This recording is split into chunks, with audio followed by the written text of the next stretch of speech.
പരിശുദ്ധ പരമദിവ്യകാരുണ്യത്തിന് ആരാധനയും സ്തുതിയും പുകഴ്ചയും ഉണ്ടായിരിക്കട്ടെ.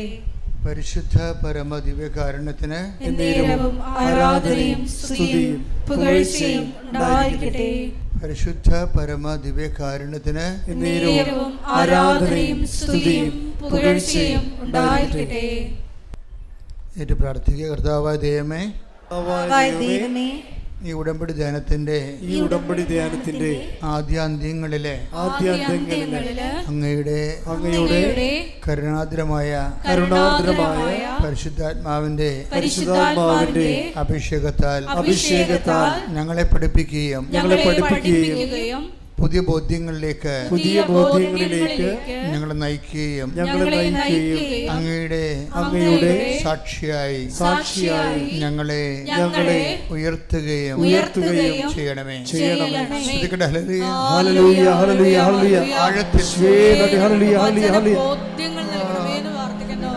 സാക്ഷികളാക്കി ഉയർത്തണമേ.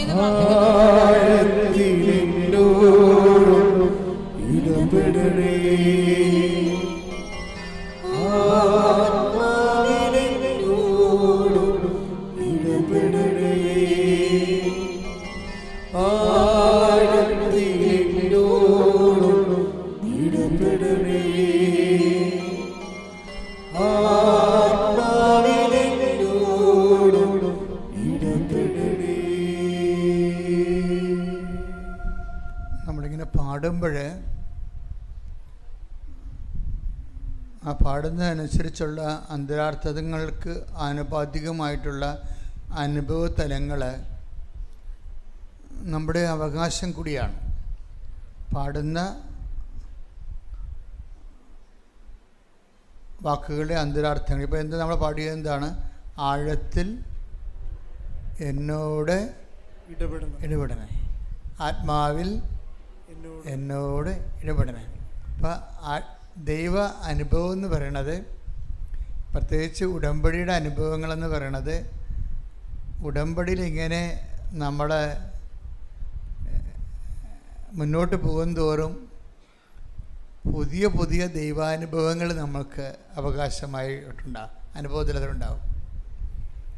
ഒരു രസകരമായ സാക്ഷി ഈ ദിവസം കേട്ടത് KJ ജോസഫിൻ്റെ സാക്ഷിയാണ്. KJ Joseph Mananthavady. അപ്പം അദ്ദേഹം ഒരു ഇലക്ട്രീഷ്യനാണ്. ലൈൻ കമ്പനിയിലൊക്കെ വർക്ക് ചെയ്യുന്ന ഇലക്ട്രീഷ്യനാണ്. കറണ്ടുമായിട്ട് ഇടപെടുന്ന ആളാണ്. പക്ഷേ ഒരു ദിവസം ഒരു കുഴപ്പമുണ്ടായി. അതായത് അദ്ദേഹത്തിൻ്റെ വീട്ടിൽ മൊത്തം കറണ്ട് കയറി. ഭിത്തിയെ തൊടുമ്പോൾ കറണ്ട്, അവസാനം കുടിക്കണ വെള്ളത്തിൽ വരെ കറണ്ട് കയറാൻ തുടങ്ങി. അപ്പോൾ ഇദ്ദേഹം ഒരു ഇതിൻ്റെ എൻജിനീയറിങ് ആയത് ഇലക്ട്രിക്കൽ എൻജിനീയറാണ് ആള്.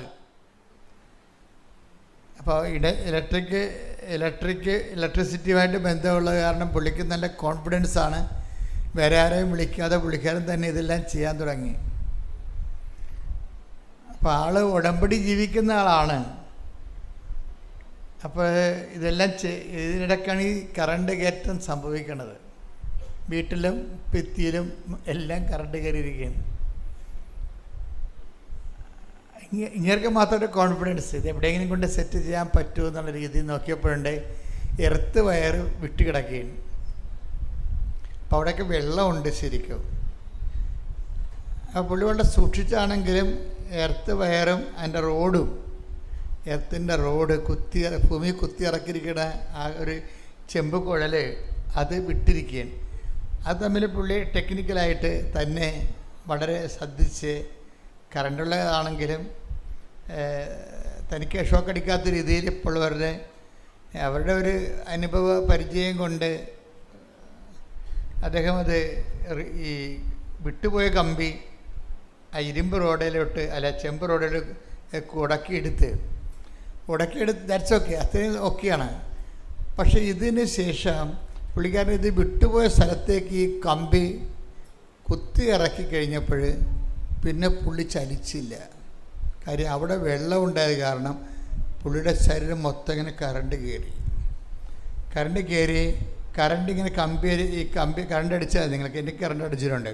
കറണ്ട് അടിച്ചാൽ മനസ്സിലാകും നമുക്ക്. അതായത് ഒന്നെങ്കിൽ നമ്മളിത് അങ്ങോട്ട് പിടിച്ച് വലിച്ച് ആ കമ്പിയുമായിട്ട് നമ്മളെ പിടിച്ച് നിർത്തി എവിടെ വെച്ച് നമ്മളെ കരിഞ്ഞു പോകും. ചെറിയ ഷോക്കാണെങ്കിൽ നമ്മളെ തെറിപ്പിച്ച് കളയും. എന്നെ തെറിപ്പിച്ചാണ് കളഞ്ഞത്, താഴെ വീണ് ഞാൻ. ഇതങ്ങനെയല്ല. ഇത് പുള്ളിക്കാരന് മനസ്സിലായി, പുള്ളി ഇലക്ട്രീഷ്യൻ എഞ്ചിനീയറുണ്ട്, പുള്ളി പെട്ടുവെന്ന് മനസ്സിലായി. പക്ഷെ ആരും തല്ലാനോ അടിക്കാനോ ഒന്നുമില്ല, ആരും കൂടെയില്ല. അപ്പോൾ പുള്ളി അമ്മയുടെ സ്വരം കേട്ട് ജോസഫ് പിന്തിരിഞ്ഞോടൂ എന്ന് പറഞ്ഞു. ആ സ്വരം, അമ്മയുടെ സ്വരം ഈ മനുഷ്യൻ ചെവി കേൾക്കുകയാണ്. ജോസഫ് പിന്തിരിഞ്ഞോടൂ എന്ന് പറഞ്ഞപ്പോൾ പുള്ളിക്ക് ബോധം വന്നത്. പുള്ളി തിരിഞ്ഞിട്ട് ഒറ്റ ഓട്ടം. അങ്ങനെയാണ് റോഡ് കയ്യിൽ നിന്ന് വിട്ടുപോയത്. ഞാൻ ഈ സാക്ഷ്യം കേട്ടപ്പോൾ എനിക്ക് തോന്നിയത് ഈ ഉടമ്പടിയുടെ ഒരു പ്രോമിസാണ്. ഉടമ്പടി ഇങ്ങനെ വർക്ക് ചെയ്യണത്, ഉടമ്പടിയിലെല്ലാം വർക്ക് ചെയ്യണത് പ്രോമിസിൻ്റെ ബേസിലാണ് വർക്ക് ചെയ്യണത്, വാഗ്ദാനത്തിൻ്റെ ബേസിലാണ് വർക്ക് ചെയ്യണത്. നമ്മൾ ഓരോ ഉടമ്പടിയുടെ നിബന്ധനകളൊക്കെ എങ്ങനെ പാലിക്കുന്നതിൻ്റെ ഉദ്ദേശം എന്ന് പറയുന്നത് ഈ വാഗ്ദാനം പ്രാപിക്കാൻ വേണ്ടിയുള്ള മെക്കാനിസമാണത്. ദൈവത്തിൻ്റെ വാഗ്ദാനം എന്താണ്? ഞാൻ തന്നെ നിൻ്റെ കൂടെ വരികയും നിനക്ക് ആശ്വാസം നൽകുകയും ചെയ്യും, അല്ലേ? അതിൻ്റെ ക്യാപിറ്റലായിട്ടുള്ള പ്രോമിസാണ്. അത് വചനം എടുത്ത് പുറപ്പാട് 33:14. കർത്താവ് പറഞ്ഞു, കർത്താവ് പറഞ്ഞു, ഞാൻ തന്നെ നിന്നോട് കൂടെ വരികയും നിനക്ക് ആശ്വാസം നൽകുകയും ചെയ്യും. ഉടമ്പടിയുടെ ഏറ്റവും നല്ല ഒരു പ്രസൻസ് മറ്റു പല പ്രാർത്ഥനാ രീതികൾക്കും ഇല്ലാത്ത ഉണ്ടാകാം, പക്ഷേ ഇത്ര കണ്ട് വിവിഡായിട്ട് ക്ലിയറൻസ് ഇല്ലാത്ത ഇത് ഉടമ്പടി ഭയങ്കര ക്ലിയറൻസാണ്. അതായത് ദൈവത്തിൻ്റെ തനി സാന്നിധ്യം വാക്കായിട്ടും സ്വരമായിട്ടും സ്വപ്നമായിട്ടും ദർശനമായിട്ടും മഴവില്ലായിട്ടും സുഗന്ധാഭിഷേകമായിട്ടും ഇങ്ങനെ ഓരോരോ ഘട്ടങ്ങളിൽ ഇങ്ങനെ ഓരോരോ ആഴ്ചകളിലെ ആൾക്കാരിങ്ങനെ പ്രാപിച്ചുകൊണ്ടിരിക്കുകയാണ്. പ്രസൻസ് എന്ന് പറയും. ആഴത്തിൽ എന്നോട് ഇടപെടണമെന്ന് ചോദിച്ചു കഴിഞ്ഞാൽ എൻ്റെ പ്രാർത്ഥനയുടെ അർത്ഥം എന്താ? ദൈവത്തിൻ്റെ ആഴമുള്ള അനുഭവങ്ങൾ എനിക്ക് തരണമെന്നാണ്. ആഴമുള്ള അനുഭവങ്ങൾ കിട്ടിക്കഴിഞ്ഞാലുള്ള ഗുണമെന്ന് വെച്ചാൽ നമുക്കറിയാം, ആഴമുള്ള അനുഭവങ്ങൾ കിട്ടിയാൽ നമ്മൾ പിന്നെ ചെറിയ ചെറിയ പ്രശ്നങ്ങൾ ഒരു പതറത്തില്ല. ആഴമുള്ള അനുഭവങ്ങൾ, ഇപ്പോൾ ആൾക്കാരെന്താ പതറണത്? ആൾക്കാർക്ക് മുൻ അനുഭവങ്ങളില്ലാത്തത് കൊണ്ടാണ്. മുന്നനുഭവങ്ങൾ പ്രധാനപ്പെട്ട കാരണമാണ്. ഇപ്പം അപ്പമില്ലാത്തതിനെക്കുറിച്ച് നിങ്ങൾ എന്തിന് ആകുലപ്പെടുന്നു? അപ്പം ആകുലത എന്തുകൊണ്ടാണ്? ആകുലത വരണം. അപ്പോൾ ഈശോ കൊടുക്കണ മറുപടി എന്താണ്? 5 അപ്പം 5000 പേർക്ക് വേണ്ടി തീറ്റിപ്പോറ്റിയപ്പോൾ നിങ്ങൾ എത്ര കുട്ട നിറയെ ശേഖരിച്ചു? Take the word of God. മർക്കോസ് 8:17. ഇത് മനസ്സിലാക്കിയ യേശു അവരോട് പറഞ്ഞു, നിങ്ങൾക്ക് അപ്പമില്ലാത്തതിനെ കുറിച്ച് എന്തിന് തർക്കിക്കുന്നു? ഇനിയും നിങ്ങൾ മനസ്സിലാക്കുകയും ഗ്രഹിക്കുകയും ചെയ്യുന്നില്ലേ? നിങ്ങളുടെ ഹൃദയങ്ങൾ മന്ദീഭവിച്ചിരിക്കുന്നുവോ? കണ്ണുണ്ടായിട്ടും നിങ്ങൾ കാണുന്നില്ലേ? ചെവി ഉണ്ടായിട്ടും നിങ്ങൾ കേൾക്കുന്നില്ലേ? നിങ്ങൾ ഓർമ്മിക്കുന്നില്ലേ?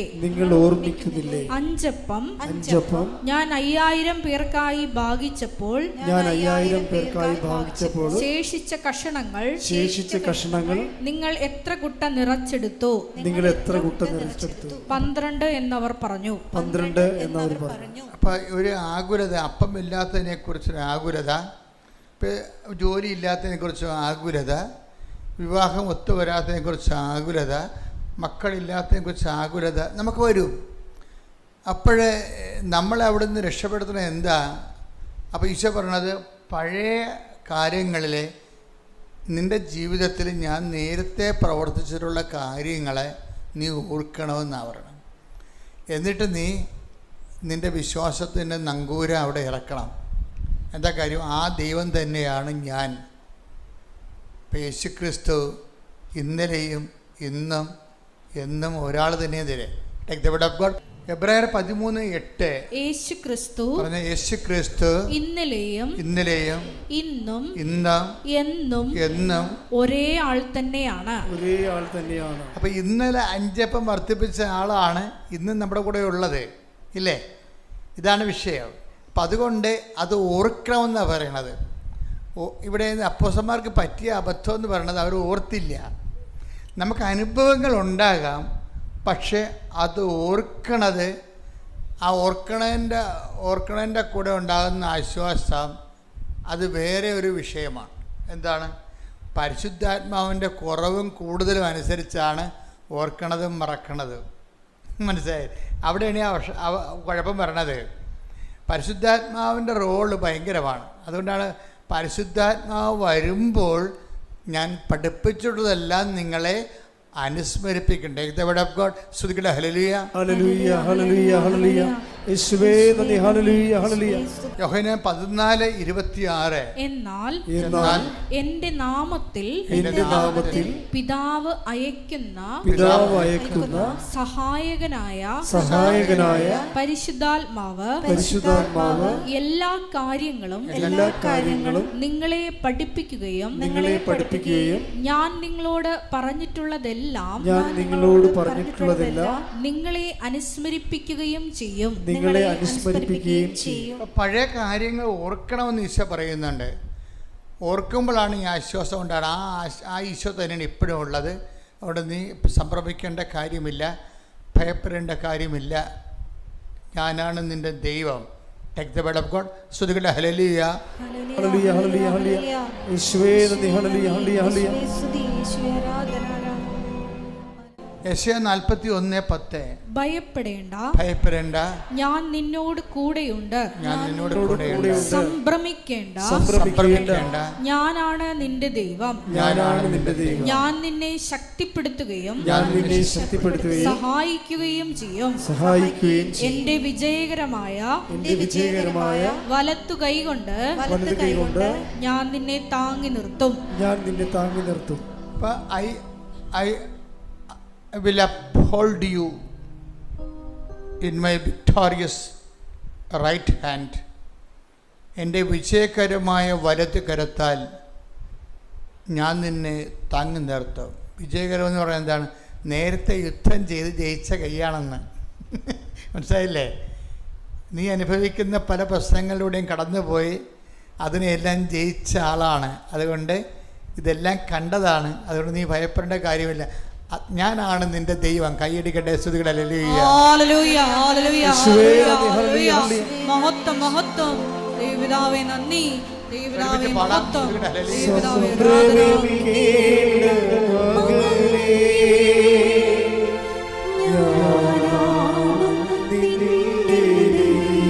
ഒരുമിച്ച് പാട്.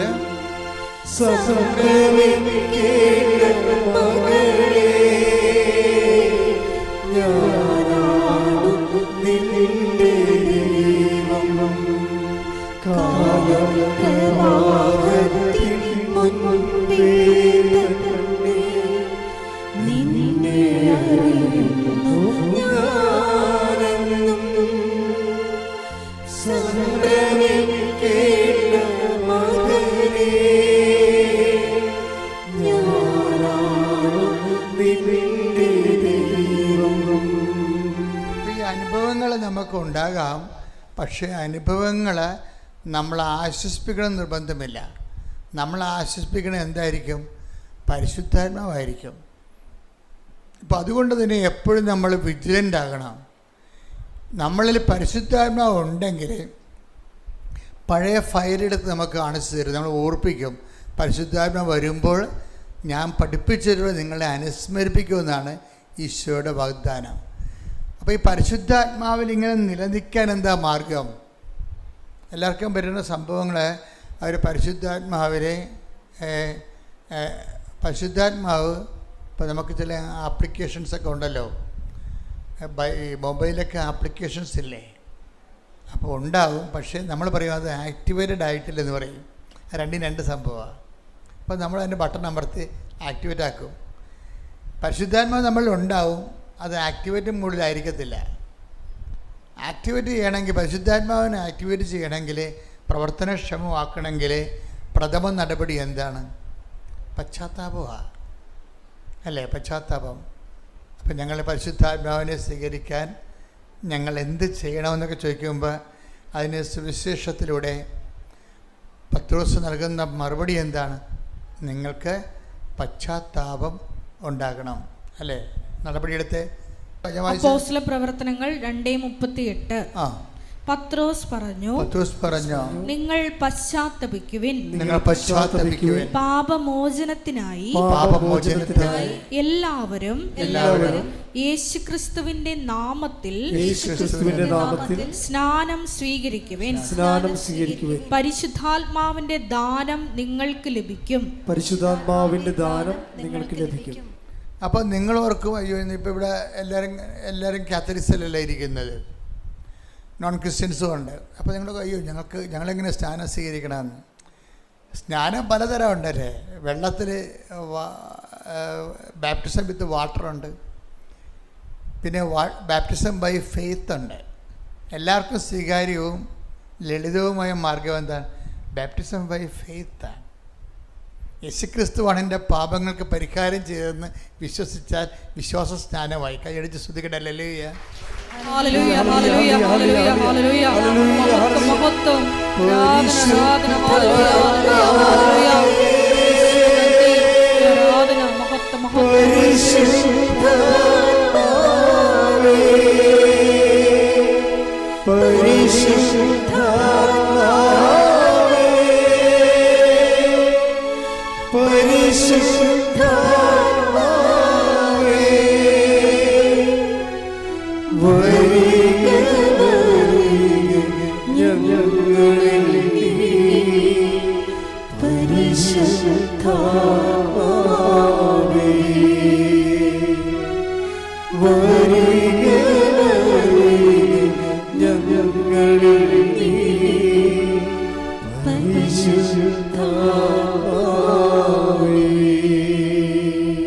ഒരാൾ വിശുദ്ധിയോടെ ജീവിക്കുന്നു, വിശ്വാസത്തോടെ ജീവിക്കുന്നു, രണ്ടും ഒന്ന് തന്നെയാണ് ശരിക്കും പറഞ്ഞാൽ.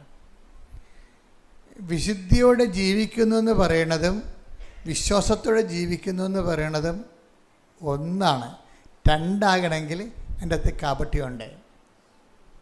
പറക്കും പറ്റുന്ന വിശ്വാസം, അതായത് ഞാൻ വിശ്വാസിയാണെന്ന് പറയുകയും ചെയ്യും, അവർക്ക് വിശുദ്ധി ഉണ്ടാകുകയും ചെയ്യത്തില്ല.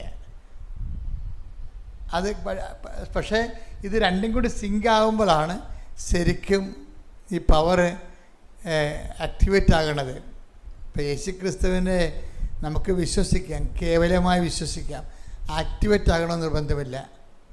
കാര്യം യേശുക്രിസ്തു എന്ന് പറയുന്നത് ഒരു വ്യക്തിയുമാണ്, അതേസമയം തന്നെ ശക്തിയുമാണ്. അത് സ്റ്റാറ്റിക്കായിട്ടിരുന്നാൽ നമുക്ക് അതുകൊണ്ട് പ്രയോജനമൊന്നുമില്ല. ഇത് ഡൈനാമിക്കായിട്ടിരിക്കണം. യേശുക്രിസ്തു ഒരേ സമയം തന്നെ വ്യക്തിയാണ്. എന്താ പറയുക, 1 Corinthians 1:24 വിളിക്കപ്പെട്ടവർക്ക് യഹൂദരോ ഗ്രീക്കുകാരോ ആകട്ടെ ക്രിസ്തു ദൈവത്തിന്റെ ശക്തിയും ദൈവത്തിന്റെ ജ്ഞാനവുമാണ്. അപ്പോൾ ഒന്ന് ചിന്തിച്ചാൽ നോക്കി, വിളിക്കപ്പെട്ടവർക്ക് യഹൂദർക്കോ വിജാതിയർക്കോ ആരായാലും കുഴപ്പമില്ല. അതായത് വിളിക്കപ്പെട്ടതെന്ന് വെച്ച് കഴിഞ്ഞാൽ വിശ്വാസത്താൽ ആകർഷിക്കപ്പെട്ട ആൾക്കാരെയാണ് ഈ വിളിക്കപ്പെട്ടതെന്ന് പറയുന്നത്. അല്ലാതെ ദൈവം ഇങ്ങനെ ഓട്ടോറിക്ഷ മേക്കിങ് കെട്ടി വിളിച്ചുകൊണ്ട് നടക്കുകയല്ലേ. വിശ്വാസത്താൽ ആകർഷിക്കപ്പെടുന്നവരാണ് ആരാണ്? വിളിക്കപ്പെടുന്നവർ. ഇപ്പം വിളിക്കപ്പെട്ടവർക്ക് ആരാണ്? യേശുക്രിസ്തു ആരാണ്? ദൈവത്തിൻ്റെ ജ്ഞാനവും ദൈവത്തിൻ്റെ ശക്തിയുമാണ്. ഇപ്പം ദൈവത്തിൻ്റെ ശക്തി എന്ന് പറയുമ്പോൾ എന്താണ്? ദൈവത്തിൻ്റെ പവറാണ്. ഇപ്പം എപ്പോഴും നമ്മൾ ശ്രദ്ധിക്കേണ്ടത് 2 തരത്തിലാണ് ദൈവത്തെ നമുക്ക് അനുഭവവേദ്യമാകണത്. ഒന്ന് വ്യക്തിയായിട്ടും രണ്ടാമത്തത് ശക്തിയായിട്ടും. ഒന്ന് വ്യക്തിയായിട്ടും രണ്ടാമത്തത് ശക്തിയായിട്ടും. ഇപ്പം ചില സമയത്ത് വ്യക്തിയും ശക്തിയും ഒരുമിച്ച് വരും. ഇപ്പം ചില സമയത്ത് നമ്മൾ പരിശുദ്ധാത്മാവിനെക്കുറിച്ച് ഈ പ്രസംഗങ്ങളുണ്ട്. വെച്ച് കഴിഞ്ഞാൽ പരിശുദ്ധാത്മാവിനെ നിങ്ങൾ വേദനിപ്പിക്കരുതെന്ന് പറയത്തില്ലേ? എഫേസോസ് 4:30 രക്ഷയുടെ ദിനത്തിനു വേണ്ടി. എഫേസോസ് 4:30 ലേഖനമാണ് കേട്ടോ, പൗലോസ് അപ്പോസ്തലന്റെ. രക്ഷയുടെ ദിനത്തിനു വേണ്ടി, രക്ഷയുടെ ദിനത്തിനു വേണ്ടി നിങ്ങളെ മുദ്രിതരാക്കിയ ദൈവത്തിന്റെ പരിശുദ്ധാത്മാവിനെ വേദനിപ്പിക്കരുത്. വേദനിപ്പിക്കണ ഒരു വ്യക്തി ആയാലല്ലേ വേദനിപ്പിക്കാൻ പറ്റത്തുള്ളൂ, ഇല്ലേ? ഇപ്പം ദൈവം വ്യക്തിയാണ് ശരിക്കും. ഇപ്പം വ്യക്തിയായിട്ട് ഇങ്ങനെ അതേസമയത്ത് അതാണ് വേദനിപ്പിക്കുന്നത് പറയണത്. എപ്പോഴാണ് വേദനിച്ച് പരിശുദ്ധാത്മാവിനെതിരായിട്ടുള്ള പാപങ്ങളിലേക്കൊക്കെ നമ്മൾ വീഴുമ്പോഴാണ് പരിശുദ്ധാത്മാവ് വേദനിക്കുകയും, വേദനിച്ച് കഴിഞ്ഞാൽ പിന്നെ സംഭവിക്കണത് എന്താണ്? നിർവീര്യമായി പോകും, പവർ പോകും. ഡീപ് പവർ എന്ന് പറഞ്ഞില്ലേ, പവർ പോകും. 1 തെസ്സലോനിക്കർ 5:19 ആത്മാവിനെ നിങ്ങൾ നിർവീര്യമാക്കരുത്. അവിടെ എന്താ പറയണത്? നിർവീര്യം ആക്കരുത്, ഡീപ് പവർ ചെയ്യരുതെന്ന്. അതാ ആത്മാവ് ശക്തിയായത് കൊണ്ടാണ്, ആത്മാവ് ശക്തിയായത് കൊണ്ടാണ് നിങ്ങൾ ഡീപ് പവർ ചെയ്യരുതെന്ന് പറയണത്, നിർവീര്യമാക്കരുത്. അപ്പം ദൈവകൽപ്പനകൾക്കെതിരെ, അപ്പം ഡീപ് പവർ ചെയ്യാതിരിക്കാൻ വേണ്ടി, പവർ മെയിൻറ്റെയിൻ ചെയ്യാൻ വേണ്ടിയാണ് ഈ ഉടമ്പടിയിലേക്ക് വരണത് നമ്മൾ. മനസ്സിലായില്ലേ? ആ ദൈവമായിട്ടുള്ള സ്നേഹം നിലനിൽക്കാൻ വേണ്ടി എപ്പോഴും ഈശോ പറയും, നിങ്ങൾ എൻ്റെ സ്നേഹത്തിൽ നിലനിൽക്കുവേൻ. ഹല്ലേലൂയ ഹല്ലേലൂയ ഹല്ലേലൂയ ഹല്ലേലൂയ ഹല്ലേലൂയ. യേശുവേ നന്ദി. ഹല്ലേലൂയ ഹല്ലേലൂയ ഹല്ലേലൂയ ഹല്ലേലൂയ ഹല്ലേലൂയ ഹല്ലേലൂയ ഹല്ലേലൂയ.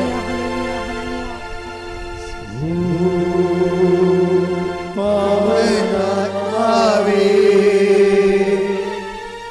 ശൂന്യതയിലും താഴ്വരയിൽ ജീവനില്ലാത്ത ജീവിതത്തിന്മേൽ വീശിടുക. വീണ്ടും ശക്തിയേകുക, വീണ്ടും ശക്തിയേകുക. പാവനായി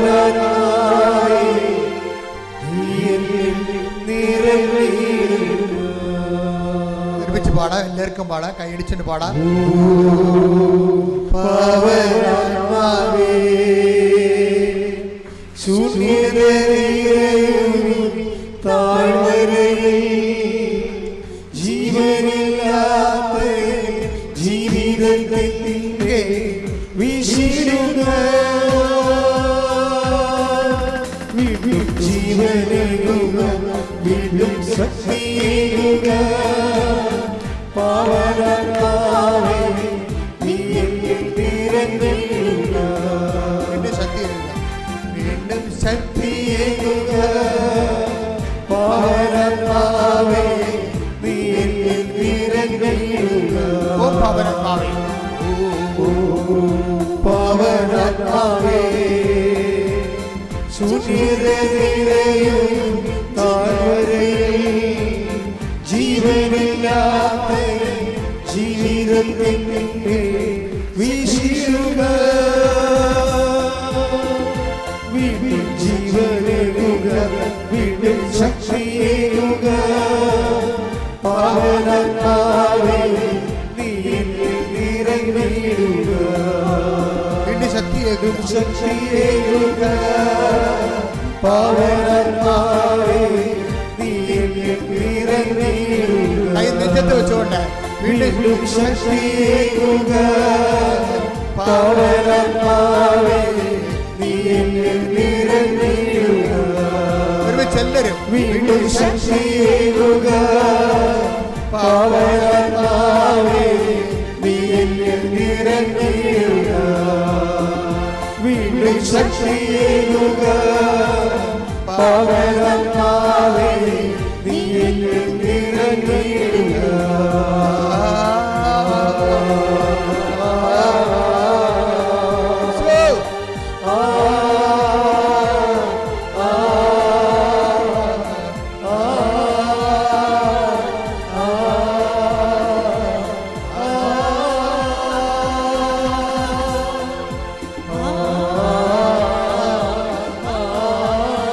ഭാഷാവരം ശ്രദ്ധിക്കട്ടെ, ഭാഷാവരം ശ്രദ്ധിക്കട്ടെ, ഭാഷാവരത്തെ ശ്രദ്ധിക്കട്ടെ.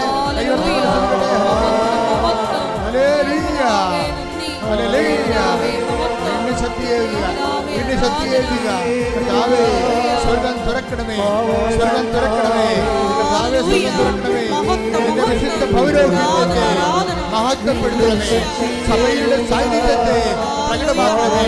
അടിക്കാറ്റ് പോലെ, അടിപ്പിണൽ പോലെ, മതം പോലെ ദൈവികമായ ശക്തിയാൽ അഭിഷേകം ചെയ്യണമേ. മാറിയ രോഗങ്ങള്, തീരാവേദികള്, ജീവിത ദുരിതങ്ങള്, ജീവിത ഭാരങ്ങള് യേശുവിന്റെ നാമത്തില്, യേശുവിന്റെ നാമത്തില്, യേശുവിന്റെ നാമത്തില് വിട്ടുമാറട്ടെ, വിട്ടൊഴിയട്ടെ, വിട്ടൊഴിയട്ടെ. ശ്രദ്ധിക്കട്ടെ, ശ്രദ്ധിക്കട്ടെ, ശ്രദ്ധിക്കട്ടെ.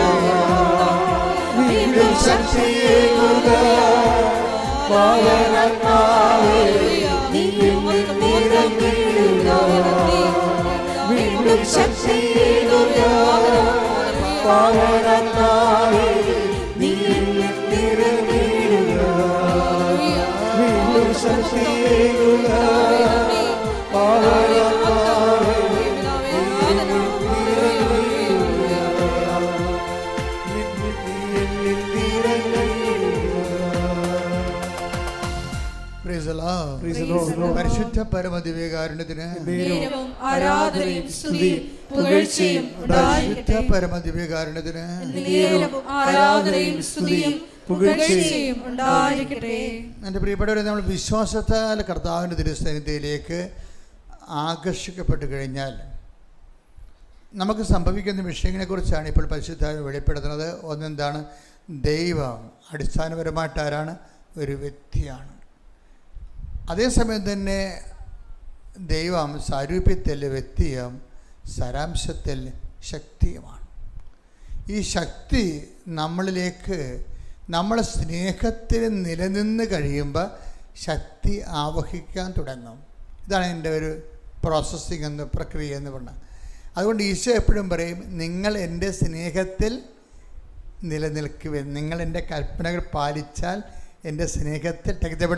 ശ്രദ്ധിക്കട്ടെ. ഹല്ലേലൂയ. യോഹന്നാൻ 15:9-10 തിരുവചനങ്ങൾ. യോഹന്നാൻ 15-ാം അധ്യായം 9-10 തിരുവചനങ്ങൾ. പിതാവ് എന്നെ സ്നേഹിച്ചതുപോലെ, പറഞ്ഞേ, പിതാവിനെ സ്നേഹിച്ചതുപോലെ ഞാനും നിങ്ങളെ സ്നേഹിച്ചു. നിങ്ങൾ എന്റെ സ്നേഹത്തിൽ നിലനിൽക്കുവിൻ. ഞാൻ എന്റെ പിതാവിന്റെ കൽപ്പനകൾ പാലിച്ച് അവിടുത്തെ സ്നേഹത്തിൽ നിലനിൽക്കുന്നത് പോലെ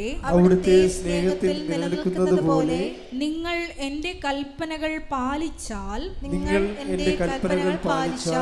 എന്റെ സ്നേഹത്തിൽ നിലനിൽക്കും. ഇത് വലിയ അക്ഷരത്തിൽ DTP ചെയ്ത് നിങ്ങൾ ഉടമ്പടി എടുത്തവർ നിങ്ങളുടെ വീട്ടിൽ ഭിത്തിയിൽ ഒട്ടിച്ച് വെക്കണം. എന്താ കാര്യം വെച്ച് കഴിഞ്ഞാൽ ഈശോ എന്താ പറയുന്നത്? 15:9, യോഹന്നാൻ 15:9. അതായത് ഈ സ്നേഹത്തിൽ നിലനിൽക്കാനുള്ള, ഈ സ്നേഹത്തിൽ നിലനിൽക്കുമ്പോഴാണ് എന്ത് സംഭവിക്കുന്നത്? നമ്മളെ ശക്തിയിലും നിലനിൽക്കാം. അതാണ് ഒരുമിച്ച് പോണ കാര്യങ്ങളാണത്. ഇപ്പോൾ നമ്മൾ 2 Corinthians 12:9 യേശുക്രിസ്തുവിൻ്റെ ശക്തി എന്നിലേക്ക് ആവസിക്കാൻ വേണ്ടി ഞാൻ എൻ്റെ ബലഹീനതയെ ഓർത്തുകൊണ്ട് സ്തുതിക്കുമെന്ന് പറയട്ടെ. ഇവിടെ ശ്രദ്ധിക്കട്ടെ. ഹല്ലേലൂയ. 2 Corinthians 12:9 ക്രിസ്തുവിന്റെ ശക്തി, പറഞ്ഞേ, ക്രിസ്തുവിന്റെ ശക്തി എന്റെ മേൽ ആവസിക്കേണ്ടതിന് ഞാൻ പൂർവാധികം സന്തോഷത്തോടെ എന്റെ ബലഹീനതയെ കുറിച്ച് പ്രശംസിക്കും. ഇത് വളരെ ശ്രദ്ധയോടെയാണ് ഈ വാചകം കേൾക്കേണ്ടത്. എന്താ കാര്യം? എന്നിട്ട് പറഞ്ഞ 2 Corinthians 12:9 എന്താ പറഞ്ഞത്? ക്രിസ്തുവിന്റെ ശക്തി എന്നിലേക്ക് ആവസിക്കുന്നതിനായി. അപ്പോഴേ ക്രിസ്തുവിന്റെ നമ്മൾ കണ്ടത് എന്താണ്? അതായത് ദൈവം ഒരു വ്യക്തിയുമാണ്, അതേസമയം തന്നെ ശക്തിയുമാണ്. ഇനി വ്യക്തിയുമായിട്ട് നമുക്കുണ്ടാകുന്ന പ്രശ്നം എന്താണ്? ഈശോ പറയും, നിങ്ങൾ എൻ്റെ സ്നേഹത്തിൽ നിലനിൽക്കുവിൻ, അല്ലേ? എങ്ങനെയാണ് സ്നേഹത്തിൽ നിലനിൽക്കുന്നത്? ഉടമ്പടി പ്രകാരമേ സ്നേഹത്തിൽ നിലനിൽക്കാൻ പറ്റത്തുള്ളൂ. പറഞ്ഞ മനസ്സിലായില്ലേ? വളരെ ശ്രദ്ധിക്കണം. ഒരു വ്യക്തിക്ക് ഉടമ്പടി പ്രകാരം മാത്രമേ ദൈവത്തിൻ്റെ സ്നേഹത്തിൽ നിലനിൽക്കാൻ പറ്റത്തുള്ളൂ. അല്ല പ്രാർത്ഥനാ പ്രകാരം മാത്രം പറ്റത്തില്ല, നോമിനൽ ഫെയ്ത്തായിട്ട് പറ്റത്തില്ല, ഒരു കേവല വിശ്വാസിയായിട്ട് പറ്റത്തില്ല, ജ്ഞാനസ്നാനം ചെയ്തുകൊണ്ട് മാത്രം പറ്റത്തില്ല. എന്താ കാര്യം? ഞാൻ എൻ്റെ പിതാവിൻ്റെ കൽപ്പനകൾ പാലിച്ച്, പറഞ്ഞേ, ഞാൻ എൻ്റെ പിതാവിൻ്റെ കൽപ്പനകൾ പാലിച്ച്. അപ്പോൾ ഉടമ്പടിയിലാണ്, ഈശോ ഉടമ്പടിയിലാണ്. മനസ്സിലായില്ലേ? ഞാൻ ആ 15:9 നോക്കുമ്പോൾ നമുക്ക് മനസ്സിലാകും ഈശോ ഉടമ്പടിയിലാണ്. എന്താ പറഞ്ഞിരിക്കണത്? ഞാൻ എൻ്റെ പിതാവിൻ്റെ കൽപ്പനകൾ പാലിച്ച്, പറഞ്ഞേ, ഞാൻ എൻ്റെ പിതാവിൻ്റെ കൽപ്പനകൾ പാലിച്ച് അവിടുത്തെ സ്നേഹത്തിൽ നിലനിൽക്കുന്നത് പോലെ എൻ്റെ കൽപ്പനകൾ പാലിച്ചാൽ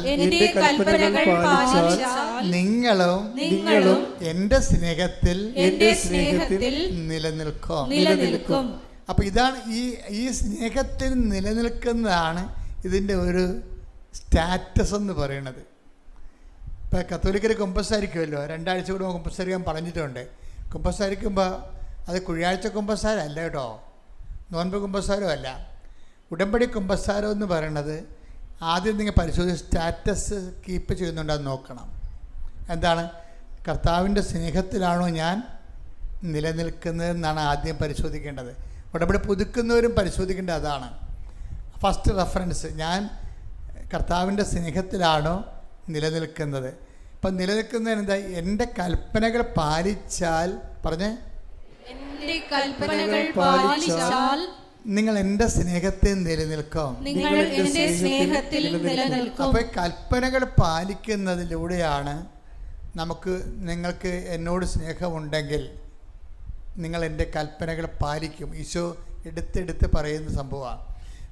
ദൈവം ഒരു വ്യക്തി എന്ന നിലയിൽ ആ വ്യക്തിയോടുണ്ടാകാവുന്ന നമ്മളുടെ ഇൻറ്റിമസി നിശ്ചയിക്കുന്നത് നമ്മൾ പാലിക്കുന്ന വചനങ്ങളുടെ, ചെറുതും വലുതുമായിട്ടുള്ള വചനങ്ങളുടെ വെയിറ്റേജ് അനുസരിച്ചായിരിക്കും. ഇൻറ്റിമസി ദൈവമായിട്ടുള്ള, ശ്രദ്ധിച്ച് കേൾക്കണം, ഇത് പ്രബോധനമാണ്. പ്രബോധനം എന്തിനുള്ളതാണ്? നിങ്ങൾക്ക് പ്രബോധനം കൊടുക്കാനുള്ളതാണ്. 2 തരം വിളമ്പലാണ് ആൾക്കാരിൽ നിന്ന് കിട്ടുന്നത്. പാല് കിട്ടും, ശിശുക്കൾക്കാണ്. പാല് കഴിഞ്ഞാൽ പിന്നെ കിട്ടണത് എന്താ? പ്രബോധനമാണ്. അപ്പോൾ ചിലർക്ക് പ്രബോധനമാകുമ്പോൾ അയ്യോ ഇത് പ്രബോധനമാണല്ലോ എന്ന് പറയുമ്പോൾ അതല്ല, അത് പുതുക്കിയ ദൈവത്തെ വളർന്ന ദൈവത്തിന് വേണ്ടി ജീവിക്കുന്ന ആൾക്കാർക്ക് വേണ്ടിയാണ് ഈ പ്രബോധനം കിട്ടുന്നത്. കാര്യം പാലും പ്രബോധനവും, ലളിതമായ ആഹാരവും ഗുരുത്വമുള്ള ആഹാരവും രണ്ടും രണ്ടാണ്. ഇപ്പം നിങ്ങൾക്ക് നൽകിക്കൊണ്ടിരിക്കുന്നത് രണ്ടും ഒരുമിച്ചാണ് നൽകിക്കൊണ്ടിരിക്കുന്നത്. പാല് കൊണ്ടിരുത്ത് പ്രബോധനമുണ്ട്. ഈ പ്രബോധനം എപ്പോഴും നമ്മൾ ശ്രദ്ധിക്കണം. പ്രബോധനം മനസ്സിലാക്കി കഴിഞ്ഞാൽ നിങ്ങളെ ഉപദേശ വരങ്ങളാണ്. അപ്പോൾ ഒന്ന് എടുത്തേ, ഹെബ്രായർ 5:12 ഇതിനകം നിങ്ങളെല്ലാവരും പ്രബോധകരാകേണ്ടിയിരുന്നവരാണ്. അതാണ് സംഭവം. ഈ ഉടമ്പടി വെള്ള ഉടമ്പടിയുണ്ട്, സിൽവർ ഗ്രേ എന്നൊക്കെ പറഞ്ഞില്ലേ, ആ കക്ഷികളെക്കുറിച്ചാണ് ഇപ്പോൾ പറയണത്. എന്താണ്? അവർ പ്രബോധകരാകേണ്ടിയിരുന്നവരാണെന്ന്. പക്ഷെ അവർ വയറ്റിപ്പഴുപ്പോട് നടന്ന് പ്രബോധകരായില്ല. അതാണ് ഈ പറയണത്. വളരെ ശ്രദ്ധിക്കേണ്ടതാണ്. ഇതിനകം നിങ്ങളെല്ലാവരും പ്രബോധകരെ വെച്ചാൽ മറ്റുള്ളവരെ. കഴിഞ്ഞ ദിവസങ്ങളിൽ ശ്രീജ രാജേഷ് എന്നും പറഞ്ഞു, ഈ ക്രിസ്ത്യാനിയുടെ കാര്യം പോക്കാണെന്ന് തോന്നുന്നു. ഇന്നലെ ശ്രീജ രാജേഷ് എന്നും പറഞ്ഞൊരു മോളോട് സാക്ഷ്യം പറഞ്ഞു. ശ്രീജ രാജേഷ്. അപ്പോൾ അവൾ ദൈവസ്നേഹം നിറഞ്ഞ് ഉടമ്പടി എടുത്ത് ദൈവസ്നേഹം നിറഞ്ഞ് ദൈവമായിട്ട് ഭയങ്കര ആഴപ്പെട്ടിരിക്കുന്ന അവളുടെ മെയിൻ പരിപാടി ഈ മുസ്ലിം സഹോദരങ്ങൾക്ക് അവളുടെ ഈ ഉടമ്പടി സാക്ഷ്യങ്ങൾ അയച്ചു കൊടുക്കുന്നതാണ് അവരുടെ മെയിൻ പരിപാടി. അപ്പോൾ ഒരു താത്ത പറഞ്ഞ്, ശ്രീജ, അവരോട് നല്ല സുഹൃത്തുക്കളാണ്, ശ്രീജ ഞാനിങ്ങനെയുള്ള കണ്ടൻറ്റൊന്നും നോക്കാറില്ല കേട്ടോ, എനിക്ക് അയക്കേണ്ട കേട്ടോ എന്ന് പറഞ്ഞു.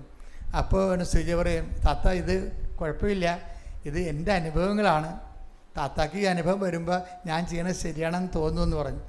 എന്നാലും അയാൾ അയക്കണ്ടെന്ന് പറഞ്ഞാൽ പിന്നെ മര്യാദ ഉണ്ടല്ലോ നമുക്ക്, അയച്ചില്ല. പക്ഷെ ഒരാഴ്ച കഴിഞ്ഞപ്പോൾ താത്തയുടെ മകൾക്ക് അസുഖം വന്ന്. അപ്പോൾ താത്ത ഇങ്ങോട്ട് വിളിച്ച് പറഞ്ഞു, ശ്രീജെ ആ കണ്ടന്റ് തിരിച്ചയച്ചെന്ന് പറഞ്ഞു. എല്ലാവർക്കും ക്രിസ്തുവിന് ആവശ്യമുണ്ട്. ശ്രുതികട ഹല്ലേലൂയ, ഹല്ലേലൂയ, ഹല്ലേലൂയ. ഈശോയെ, എല്ലാ മനുഷ്യർക്കും വേണ്ടി ഒരുക്കിയിരിക്കുന്ന രക്ഷ സ്വന്തമാക്കുവാൻ ഈ ആരാധനയിലൂടെ ഞങ്ങളുടെ മക്കളെ അഭിഷേകം ചെയ്യണമേ.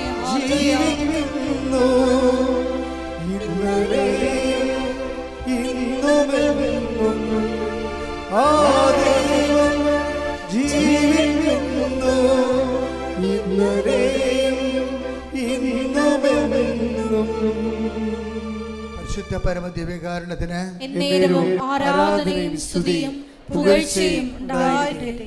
അപ്പോഴേ ശ്രീജയെ സംബന്ധിച്ചിടത്തോളം വളരെ വെച്ചിരിക്കുന്നത് ഇടിക്കണ പോലെയാണ് അനുഗ്രഹങ്ങൾ. വളരെ നമ്മൾ ഈ ആഴ്ചയിൽ വന്ന ഏറ്റവും പാവപ്പെട്ട സ്ത്രീയാണ്. പക്ഷേ വിശ്വാസത്തിൽ അവിടെ ഒരു കോടീശ്വരിയാണ്. അതാണ് വിഷയം. നമുക്ക് ചിലപ്പോൾ പണത്തിൽ നമ്മൾ സെറ്റപ്പായിരിക്കാം, വിശ്വാസത്തിൽ നമ്മൾ വളരെ പരാധീനതപ്പെട്ട ആളാകാം. ഇപ്പോൾ സിജയുടെ ഒരു പ്രശ്നം എന്ന് വെച്ച് കഴിഞ്ഞാൽ എന്താണ്, ഇന്നലെ അവൾ പറഞ്ഞത് കേട്ടിട്ട് എനിക്ക് തോന്നിയത്, അവളുടെ ഒരു വസ്തു ജപ്തിയാണ്. ഈ വസ്തുവിന് ജപ്തി മാറാൻ വേണ്ടിയാണ് ഇവൾ ദുബായിൽ പോയത്.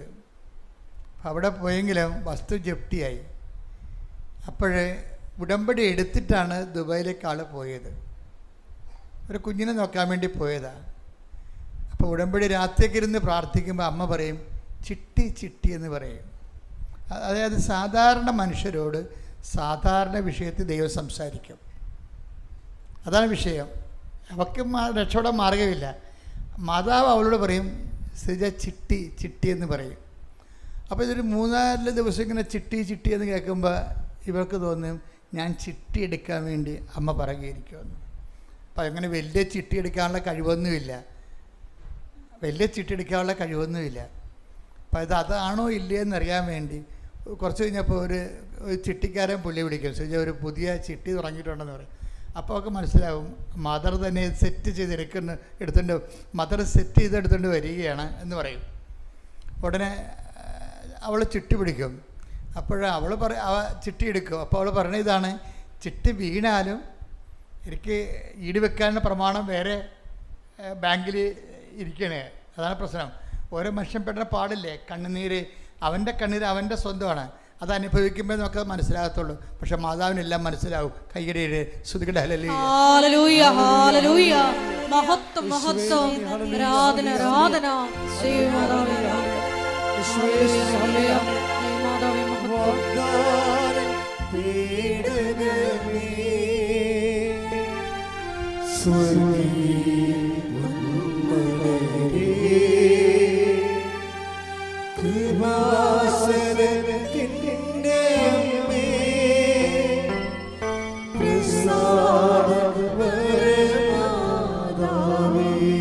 വാഗ്ദാനപ്പെടുകവേ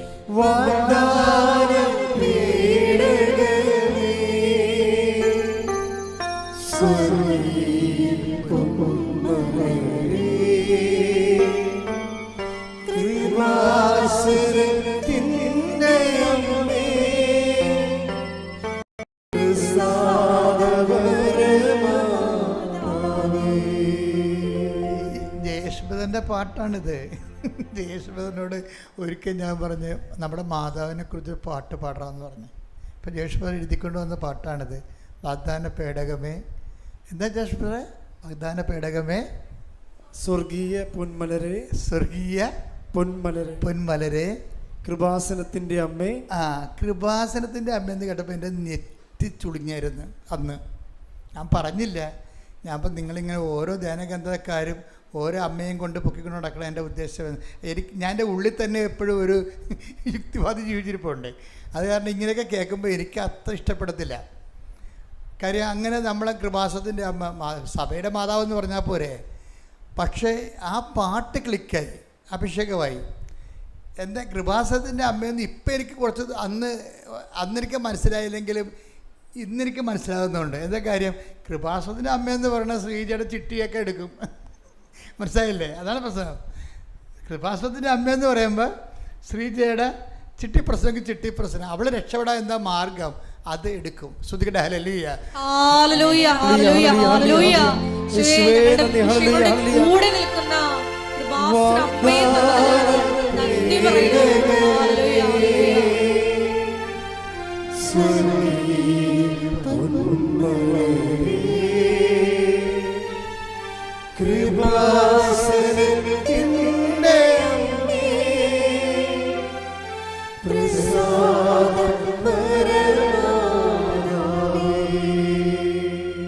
പരിശുദ്ധ പരമദിവ്യകാരുണ്യത്തിന് ആരാധനയും സ്തുതിയും പുകഴ്ചയും ഉണ്ടായിരിക്കട്ടെ. പിന്നെ ആ ചിട്ടിക്കാരൻ വിളിച്ച് പറഞ്ഞ ശരി, 2 ചിട്ടി തുടങ്ങിയിട്ടുണ്ട് പുതുതായിട്ട്, നീ വേണേൽ 1 ചിട്ടി കൂടി എടുക്കാൻ പറഞ്ഞു. അപ്പം അതിനും കൂടി 5000 രൂപയാണ് എൻ്റെ ഗഡുക്കൾ വരുന്നത്. ഇവൾ 5000 അടച്ചു. ഇപ്പോൾ ഒരു ദിവസം ഒരു മാസം 10000 രൂപ 2 ചിട്ടിക്ക് അടക്കണം. വേറെ കടങ്ങളൊക്കെ ഉണ്ട്. അതിനോട് ചിട്ടിയും കൂടി ചെയ്താൽ പിന്നെ അറ്റപ്പറ്റ നിൽക്കുകയുള്ളൂ. അപ്പം അങ്ങനെ ഒരു ബാലൻസിലാണ് പോണത്. നൂലുമേലുള്ള ജീവിതം, നൂലുമേക്കൂടിയുള്ള, നൂൽപ്പാലത്തിൽ കൂടിയുള്ള ജീവിതമാണ് ഇങ്ങനെ പോണത്. അപ്പോൾ അമ്മയോട് അവൾ പറയും, എൻ്റെ ജപ്തിയാണ് പറമ്പിന്, അതിൻ്റെ സമയം കഴിയാൻ പോകുന്നു, ചിട്ടിയുടെ ദിവസമായി വരുന്നു. അമ്മ ഈ ചിട്ടിക്ക് എന്നെ സഹായിച്ചാൽ മാത്രമേ ഈ ജപ്തിയിൽ നിൻ്റെ പ്രമാണം രക്ഷപ്പെടുത്താൻ പറ്റത്തുള്ളൂ. ഇതൊക്കെ പറഞ്ഞാൽ അമ്മയ്ക്ക് പെട്ടെന്ന് മനസ്സിലാകും. അതാണ് മനസ്സിലായത്. ഇപ്പം നിങ്ങൾ ഇപ്പോൾ ബുദ്ധിയുള്ളവരൊക്കെ പറയും, ഓ ഇങ്ങനെയൊക്കെയാണ് മാതാവിനോട് പ്രാർത്ഥിക്കുന്നത്. ശ്രീജ അങ്ങനെയാണ് പ്രാർത്ഥിച്ചത്. കാര്യം അവളുടെ പ്രശ്നം അതാ. അവളെന്താ പറയണത്? അവളുടെ ബാങ്കിൽ അവളുടെ പ്രമാണം ജപ്തിയിലാണ്. അതിനൊരു ഡേറ്റ് ഉണ്ട് ജപ്തിക്ക്. ആ ഡേറ്റിന് മുമ്പ് ചിട്ടി വീഴണം. ചിട്ടി ഒന്നേ ഇറക്കിയിട്ടുള്ളൂ. ആ ചിട്ടി വീഴാൻ വേണ്ടിയാണ് ഇവൾ പറയണത്. ആ ചിട്ടിയിൽ 60 പേരുണ്ട്, കുറിയിടുകയാണ്. ആ ചിട്ടിക്ക് 60 ആൾക്കാർ ചേർന്നിട്ടുണ്ട് അതിൻ്റെ അകത്ത്. അപ്പോൾ ഇവിടെ രാത്രി ഇരുന്ന് അമ്മയോട് പറയും, അമ്മേ 60 പേരുണ്ട്, ചോദിക്കണമെന്നും പറയണ്ട, വേറെ മാർഗ്ഗമില്ലല്ലോ. അമ്മ ഇവിടുന്ന് അവൾ പറയുന്നുണ്ട്, ചില്ലും പൊട്ടിച്ച് അമ്മ പോകണം. ആ പ്രാർത്ഥന അത്രയേ ഉള്ളൂ, സിമ്പിളാണ് ആ പ്രാർത്ഥന. നമുക്കത് പറയുമ്പോൾ അയ്യോ ഇങ്ങനെയൊക്കെയാണ് പ്രാർത്ഥിക്കുന്നത്.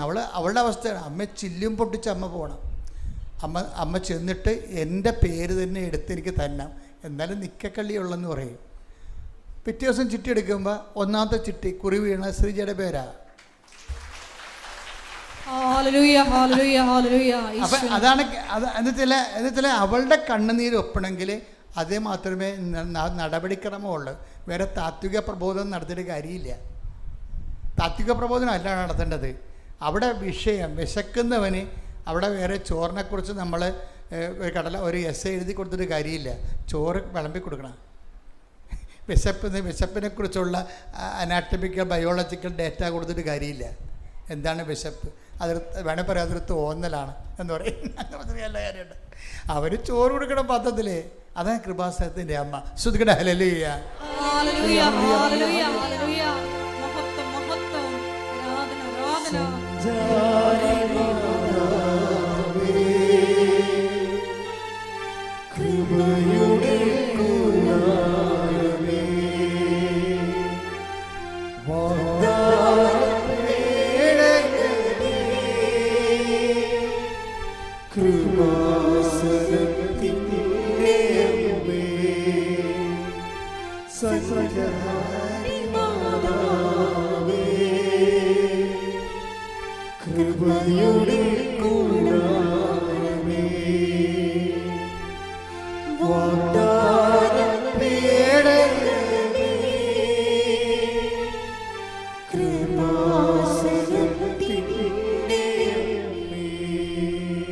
സഞ്ചാരി മാതാവ് എന്നുള്ള കോൺസെപ്റ്റ് എങ്ങനെ വന്നതാണ്?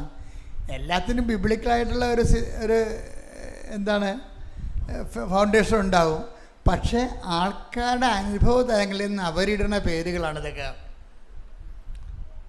ആൾക്കാരുടെ അനുഭവ തലങ്ങൾ എന്നുവെച്ചാൽ ഇപ്പോൾ ഞാൻ ഷിക്കാഗോയിൽ ചെന്ന് ഉടമ്പടി ധ്യാനം നടത്താൻ വേണ്ടി ചെന്നപ്പോൾ തന്നെ ആ പള്ളിയിലെ ആൾക്കാരെല്ലാം പറഞ്ഞു, അച്ഛാ ഇത് കണ്ട അച്ഛാ, നമ്മുടെ പള്ളിയുടെ മുകളിൽ നോക്കിയേ എന്താ മഴവില്ല് വീശി നിൽക്കണമെന്ന്. അതെന്താണ് കാര്യം? അതായത് ഉടമ്പടി ദൈവം സ്ഥാപിച്ച് ഇപ്പോൾ മഴവില്ല് സ്ഥാപിച്ചത് എന്താ പറഞ്ഞത്? ഈ മഴവില്ല് ഞാനും നീയും തമ്മിലുള്ള ഉടമ്പടിയുടെ ആ ഉടമ്പടി സ്ഥിരപ്പെടുത്തിയിരിക്കുന്നതിൻ്റെ അടയാളമായിരിക്കുമെന്ന്. സ്ഥിരപ്പെടുത്തുന്ന അടയാളമാണ് ശരിക്കും. ഇങ്ങനെ ഞാൻ മാത്രമല്ല, ജനങ്ങൾ മാത്രമല്ല, ആ 3 ദിവസവും ആ മഴവില്ല് അവിടെ നിൽക്കുക ശരിക്കും. എന്നുവെച്ചാൽ ഉടമ്പടിയിൽ ഇപ്പോൾ ഇന്നലെ തൊട്ട് തുടങ്ങിയ സാക്ഷ്യങ്ങൾ, ഷിക്കാഗോയിൽ നടന്ന ഉടമ്പടിയുടെ സാക്ഷ്യങ്ങൾ ഇന്നലെ തൊട്ട് ഇവിടെ വന്ന് പറയാൻ തുടങ്ങിയിട്ടുണ്ട്. 2 ആഴ്ച ആയുള്ള ഷിക്കാഗോയിൽ ഉടമ്പടി എടുത്തിട്ട് ഞാൻ ഇങ്ങോട്ട് പോകുന്നത്. പുറകെ സാക്ഷ്യം വരുന്നുണ്ട്. അതിൻ്റെ കാരണം വെച്ച് കഴിഞ്ഞാൽ സഞ്ചാരി മാതാവാണ്. അമ്മ എവിടെയും എത്തി. അതുകൊണ്ടാണ് ഈ പ്രസൻസ് എപ്പോഴും പ്രോബ്ലം നമ്മൾ ശ്രദ്ധിക്കണം. നിങ്ങൾ ആഴത്തിൽ തന്നെ വളർത്തണമെന്ന് പറയുമ്പോൾ അതിൻ്റെ ഏറ്റവും നല്ല രൂപമാണ് ഈ ഉടമ്പടിയിലുള്ള ഓരോ ഘട്ടങ്ങളും വളരെ ശ്രദ്ധയോടെയാണ് നമ്മൾ പാലിക്കേണ്ടത്. വളരെ ശ്രദ്ധയോടെ. കാര്യം ദൈവം പറഞ്ഞിരിക്കുന്ന എല്ലാം കറക്റ്റ് കാര്യങ്ങളാണ്. അതെല്ലാം ദൈവം ഉടമ്പടി വഴിയാണ് നിവൃത്തിയാക്കുന്നത്. എല്ലാം ഉടമ്പടി. നമുക്ക് വരുന്നൊരു വിഷയം, നമ്മൾ ചിലർക്ക് ശ്രദ്ധയില്ലാത്തതാണ് വിഷയം. ആ ഉടമ്പടി വിഷയം നിങ്ങൾ ചെയ്യുന്നുണ്ടാകാം, നിങ്ങളത് യാന്ത്രികമായിട്ട് ചെയ്യുന്നുണ്ടാകും. യാന്ത്രികമായിട്ട് ഇപ്പം നമ്മുടെ ഒരു വീട്ടിലൊരാളെ നിർത്തിക്കഴിഞ്ഞാൽ ഇപ്പം പൈസ ഉള്ളവരൊക്കെ കുഞ്ഞുങ്ങളെ നോക്കാൻ വേണ്ടി ഒരാളെ നിർത്തുന്നത്, അവർക്ക് ജോലിക്ക് പോകണം, അതുകൊണ്ട് ഒരാളെ നിർത്തത്തില്ലേ? അല്ല, അവരെന്നെ ഹോം നേഴ്സൊക്കെ പാസ്സായിട്ടുള്ളവരും അതിൽ നേഴ്സിംഗ് അസിസ്റ്റൻറ്റ് പാസ്സായിട്ടുള്ളവരൊക്കെ ആണ് ഈ ഇങ്ങനെയുള്ള ജോലിക്ക് പോയി കുഞ്ഞുങ്ങളെ നോക്കണത്. പക്ഷേ അവർ കുഞ്ഞുങ്ങളെ കുളിപ്പിക്കുകയും ചെയ്യും, ഭക്ഷണം കൊടുക്കും, ഉറക്കും, എല്ലാം ചെയ്യും. പക്ഷേ അമ്മ നോക്കണ പോലെ വരുമോ? അതാണ് വരത്തില്ലെന്നുള്ളതാണ് നമ്മുടെ ഒരു ധാരണ. അത് രണ്ട് വിഷയമാണ്. ഇതുപോലെ തന്നെ ഉടമ്പടി നമുക്ക് മെക്കാനിക്കലായിട്ടും ചെയ്യാം, കൂലിക്ക് ചെയ്യാം. എന്തെങ്കിലും കാര്യങ്ങൾ നടക്കാൻ വേണ്ടി ഞാൻ പറഞ്ഞതെല്ലാം കാട്ടിക്കൂട്ടി നിങ്ങൾ ചെയ്ത് ഒപ്പിക്കും, അങ്ങനെ ചെയ്യാം. ശമ്പളത്തിന് വേണ്ടി ഉടമ്പടി ചെയ്യാം. അതേസമയത്തിന് ദൈവത്തിൻ്റെ പൈതലെന്ന രീതിയിൽ ദൈവസ്നേഹത്തെ വളരാനും നിലനിൽക്കാനും ഈശോ എന്താ പറഞ്ഞത്? ഇതിനകത്ത് ഗ്യാപ്പുണ്ടാകരുതെന്നാണ് ഈശോ പറഞ്ഞത്. ഗ്യാപ്പുണ്ടാകരുതെന്ന്. ദൈവസ്നേഹത്തിൽ ഗ്യാപ്പ് അത് ഭയങ്കരമായ ഒരു പ്രശ്നമാണ് ഉടമ്പടിയിൽ ഗ്യാപ്പ് ഉണ്ടാകരുത്. എന്താ? നിങ്ങൾ എൻ്റെ സ്നേഹത്തിൽ നിലനിൽക്കുവിൻ, അല്ലേ? അതായത് 15:9 എന്താണ്? നിങ്ങൾ എൻ്റെ സ്നേഹത്തിൽ നിലനിന്ന് കഴിഞ്ഞാൽ എന്ത് സംഭവിക്കും? നിങ്ങൾക്ക് ഇഷ്ടമുള്ളത് ചോദിക്കാം, അല്ലേ? അതാണ് സംഭവം. അപ്പം നിലനിൽപ്പാണ് ഒരു പ്രശ്നം. 15:9 15:7 ഒന്ന് വായിച്ച് യോഹന്നാന്റെ സുവിശേഷം. യോഹന്നാൻ 15:9. പിതാവ് എന്നെ സ്നേഹിച്ചതുപോലെ ഞാനും നിങ്ങളെ സ്നേഹിച്ചു. നിങ്ങൾ എന്റെ സ്നേഹത്തിൽ നിലനിൽക്കുവിൻ. യോഹന്നാൻ 15:7. നിങ്ങൾ എന്നിൽ വസിക്കുകയും എന്റെ വാക്കുകൾ നിങ്ങളിൽ നിലനിൽക്കുകയും ചെയ്യുന്നെങ്കിൽ ഇഷ്ടമുള്ളത് ചോദിച്ചു കൊള്ളുക, നിങ്ങൾക്ക് ലഭിക്കും. അപ്പം ഇവിടെ വരുന്നവർ ശ്രദ്ധിക്കേണ്ട ഒരു വിഷയം എന്ന് വെച്ച് കഴിഞ്ഞാൽ, ചിലർ എങ്കിലും അവർ പറയും ഉടമ്പടി അത് 90 ദിവസത്തെ കാര്യമല്ലേ എന്ന് പറയും. 90 ദിവസത്തെ കാര്യമല്ലേ? അപ്പോൾ അത് കഴിഞ്ഞാൽ നിങ്ങൾ എന്ത് ചെയ്യും? നിങ്ങൾ ലോകത്തന്മാരായിട്ട് ജീവിക്കുമോ? അപ്പോൾ അതിന് ഗ്യാപ്പായില്ലേ? അപ്പോൾ 90 ദിവസത്തെ കാര്യമല്ലേ എന്ന് ദൈവത്തോട് പറയരുത് നിങ്ങളൊരിക്കലും. മനസ്സിലായില്ലേ? 90 ദൈവവും നമ്മളും തമ്മിലുള്ള ബന്ധം ഒരു ഷോർട്ട് ടൈം ബിസിനസ് അല്ല. ദൈവവും തമ്മിൽ കർത്താവ് ഒന്ന് പ്രാർത്ഥിച്ച്, കർത്താവ് ദൈവമേ, നിന്റെ സ്നേഹത്തിൽ നിലനിൽക്കുവാൻ എനിക്ക് പ്രത്യേക ദൈവസ്നേഹത്തിന്റെ അഭിഷേകം നൽകണമേ. ശ്രുതിക്കട്ടെ ഹല്ലേലൂയ.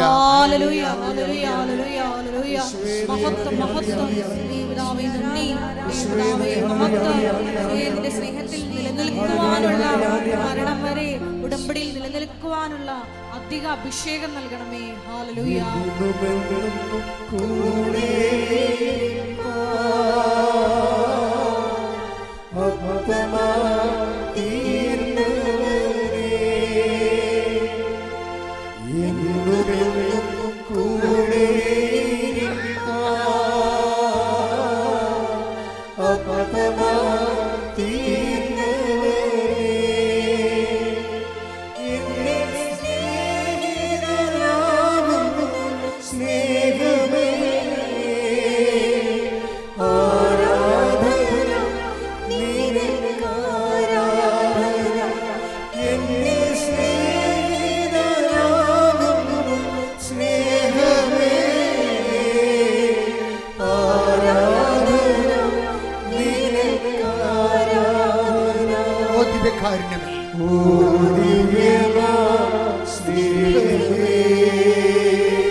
സ്നേഹത്തോടെ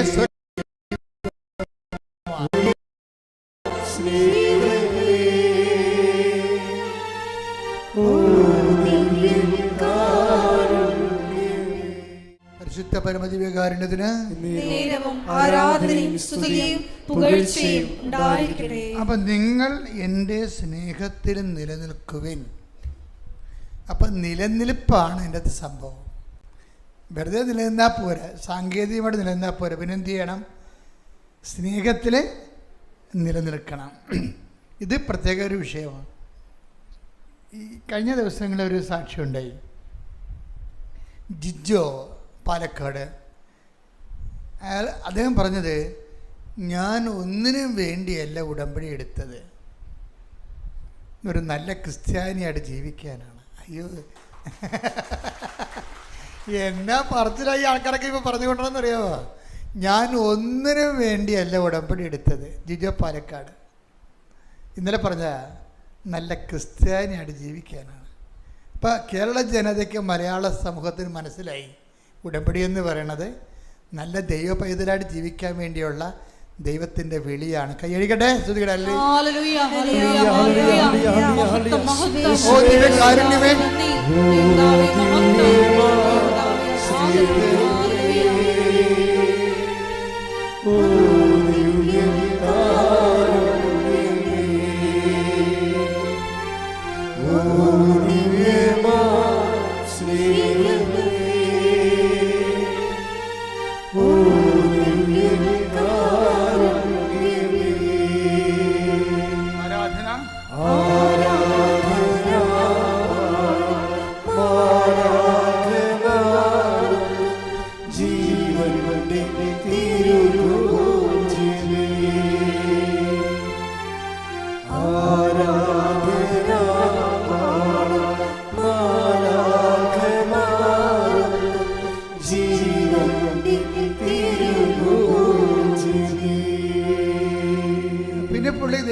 പറഞ്ഞൊരു കാര്യമാണ്, എനിക്ക് ഇവിടെ കയറി നിന്ന്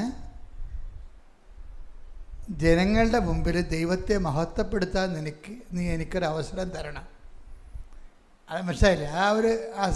അത് തിരിച്ചിട്ടിരിക്കുകയാണ്. ചില പറയും എനിക്ക് ജോലി വേണം, വീട് വേണം, വഴി വേണം, അഡ്മിഷൻ വേണമെന്നല്ലേ പറയണത്. അത് ശരിക്കും പറഞ്ഞാൽ അതിൻ്റെ തന്നെ വേറൊരു അത് നമുക്ക് പ്രാധാന്യം കൊടുക്കുന്ന രീതിയിലുള്ളൊരു സെറ്റിൽമെൻറ്റാണ്. ജിജോ ഇത് സെറ്റ് ചെയ്തിരിക്കണം എന്താണെന്ന് വെച്ച് കഴിഞ്ഞാൽ, എനിക്ക് ഇവിടെ കയറി നിന്ന് 10 മനുഷ്യരുടെ മുമ്പിൽ നീ ചെയ്ത കാര്യങ്ങൾ പറഞ്ഞ് നിന്നെ മഹത്വപ്പെടുത്താൻ എനിക്കൊരവസരം തരണം. കാര്യം വല്ല സാക്ഷ്യങ്ങളും പറഞ്ഞാൽ ഇവിടെ കയറ്റി പറയിപ്പിക്കത്തില്ലല്ലോ, ഞങ്ങൾക്ക് ബോധ്യം വന്നാൽ. ഇവിടെ പറഞ്ഞ എല്ലാ സാക്ഷ്യവും ഞാൻ അംഗീകരിക്കത്തില്ല. എന്താ കാര്യം? അത് ഉടമ്പടി അവർ ഇപ്പോൾ തൽക്കാലം കേട്ട് കഴിയുമ്പോൾ ഒരു ഒക്കെ അടിക്കുന്ന സാധനമാണ്. അതിനകത്ത് വിശ്വാസമുണ്ട്, ദൈവസ്നേഹമുണ്ട്, ഉടമ്പടിയുണ്ട്, അവൻ പറയണ പോലെ ചെയ്തിട്ടുണ്ട്, ദൈവത്തിൻ്റെ ഇടപെടലുണ്ടെന്ന് പറയുമ്പോൾ അവരവിടുന്ന് കൺകറൻ്റായിട്ട് പറയും. പക്ഷെ ഞാനൊരു സാക്ഷ്യം തിരഞ്ഞെടുക്കുമ്പോൾ എനിക്കിതെല്ലാം ഞാൻ ചോദിക്കും. ഈ സാക്ഷ്യത്തിൻ്റെ അകത്ത് മെഡിക്കൽ ഗ്രൗണ്ട് ഇല്ലേ? മെഡിക്കൽ ഗ്രൗണ്ട് ഉണ്ടെങ്കിൽ നമ്മൾ പറയേണ്ട ആവശ്യമില്ലല്ലോ. അത് മെഡിസിൻ്റെ ടെക്നിക്കൽ സയൻറ്റിഫിക് ആയിട്ടുള്ള പ്രൂവ് കിട്ടിയിട്ടല്ലേ അത് നമ്മളോട് ബന്ധമില്ല. അത് ദൈവത്തിൻ്റെ തന്നെ വേറൊരു ദാനം, ഡോക്ടർമാരിലൂടെ കിട്ടണതാണത്. നമുക്കിവിടെ കിട്ടേണ്ടത് ഉടമ്പടി മാത്രമായിരിക്കണം അതിൻ്റെ പ്രധാനപ്പെട്ട കാരണം. അപ്പം അങ്ങനെ ജിജോയ്ക്ക് 2-3 സാക്ഷ്യങ്ങൾ കിട്ടിയപ്പോൾ ജിജോയുടെ സാക്ഷ്യത്തിൽ കൺകറൻ്റ് കിട്ടി. അപ്പോൾ ജിജോ പറഞ്ഞതെന്താണെന്ന് വെച്ച് കഴിഞ്ഞാൽ, ഞാൻ എപ്പോഴാണ് എൻ്റെ തടസ്സങ്ങളും കടങ്ങളൊക്കെ മാറി എൻ്റെ ജീവിതം സെറ്റ് ചെയ്യാൻ തുടങ്ങി എപ്പോഴാണെന്ന് അറിയാമോ? അത് ഞാൻ പത്രം കൊടുക്കാൻ തുടങ്ങിയപ്പോഴാണെന്ന്. അതാണ് വിഷയം. എന്നിട്ട് ഈ കക്ഷി പത്രം കൊടുക്കണ 1-2 അല്ല, ഒരു മാസം വന്നിട്ട് 10 കെട്ട് പത്രം 3 പ്രാവശ്യമായിട്ടും അതായത് 10 കെട്ട് പത്രം 3 പ്രാവശ്യം വാങ്ങിച്ചിട്ടുണ്ട്. എന്നിട്ട് രാത്രി വരെ കൊണ്ടു നടന്ന് കർത്താവിൻ്റെ വേല ചെയ്യാൻ പറഞ്ഞ്, കർത്താവ് സുവിശേഷത്തെക്കുറിച്ച് പറഞ്ഞു, ദൈവത്തെക്കുറിച്ച് പറഞ്ഞു, സഭയെക്കുറിച്ച് പറഞ്ഞു, അനുഭവങ്ങൾ പറഞ്ഞു, കൈമാറി കൊടുക്കുകയാണ്. അതിൻ്റെ പ്രശ്നം എന്ന് വെച്ച് കഴിഞ്ഞാൽ നിങ്ങൾ എപ്പോഴും മനസ്സിലാക്കണം, കാരുണ്യ പ്രവൃത്തികൾ ചെയ്യണതും അത് സുവിശേഷ പ്രവർത്തനം ചെയ്യണതും 2 മാർക്കാണുള്ളത്. സുവിശേഷ പ്രവർത്തനങ്ങൾ ചെയ്യണതും കാരുണ്യ പ്രവർത്തികൾ ചെയ്യണതും 2 മാർക്കാണ്. ഇപ്പം നേരത്തെയുള്ള മാർപ്പാപ്പ ഇരുന്നപ്പോൾ കാരുണ്യ പ്രവർത്തിക്കായിരുന്നു പ്രാധാന്യം, പുതിയ മാർപ്പാപ്പ വന്നപ്പോൾ സുവിശേഷ പ്രവർത്തനത്തിനായിരിക്കും പ്രാധാന്യം. വ്യത്യാസം വന്നിട്ടുണ്ടല്ലേ? സഭ ഓരോ കാലത്തും ഇങ്ങനെ പരിപോഷിപ്പിക്കപ്പെട്ടുകൊണ്ടിരിക്കും. ഫ്രാൻസിസ് മാർപ്പാപ്പ കാരുണ്യ പ്രവർത്തിക്കായിരുന്നു പ്രാധാന്യം. പുതിയ മാർപ്പാപ്പ വന്നപ്പോൾ കർത്താവിനെ അറിയാത്തവരെ അറിയിക്കുക എന്നുള്ള മിഷനെയാണ് പ്രാധാന്യം. എന്താ കാര്യം വെച്ചാൽ സുവിശേഷത്തിൽ ഏതിനാണ് വിലയെന്ന് ചോദിച്ചാൽ 2 മസ്റ്റാണ്. പക്ഷേ വില നോക്കുമ്പോൾ നമുക്ക് മനസ്സിലാകും. ഇപ്പോൾ തന്നെ ഉദാഹരണത്തിന് കാരുണ്യ പ്രവൃത്തി ചെയ്യുമ്പോൾ അതിൻ്റെ ഒരു റിസൾട്ട് എന്താണ്? ഉദാഹരണത്തിന് മത്തായിയുടെ സുവിശേഷം 25:34 എടുത്ത് ശ്രുതികടെ ഹല്ലേലൂയ.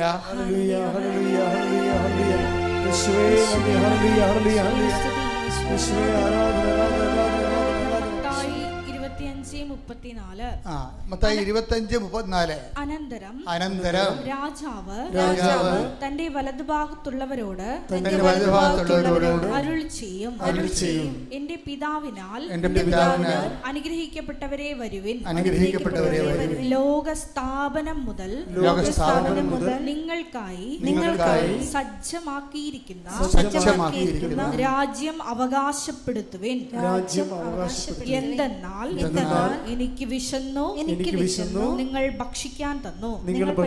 എനിക്ക് ദാഹിച്ചു, നിങ്ങൾ കുടിക്കാൻ തന്നു. ഞാൻ പരദേശിയായിരുന്നു, നിങ്ങൾ എന്നെ സ്വീകരിച്ചു. ഞാൻ നഗ്നനായിരുന്നു, നിങ്ങൾ എന്നെ ഉടുപ്പിച്ചു.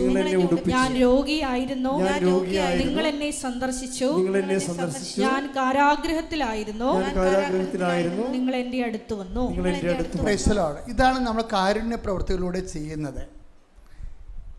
അപ്പോഴേ ആ കാരുണ്യ പ്രവൃത്തി റിസൾട്ട് എന്താണ്? എന്താ അവസാനം 34 എന്താ പറയണത്?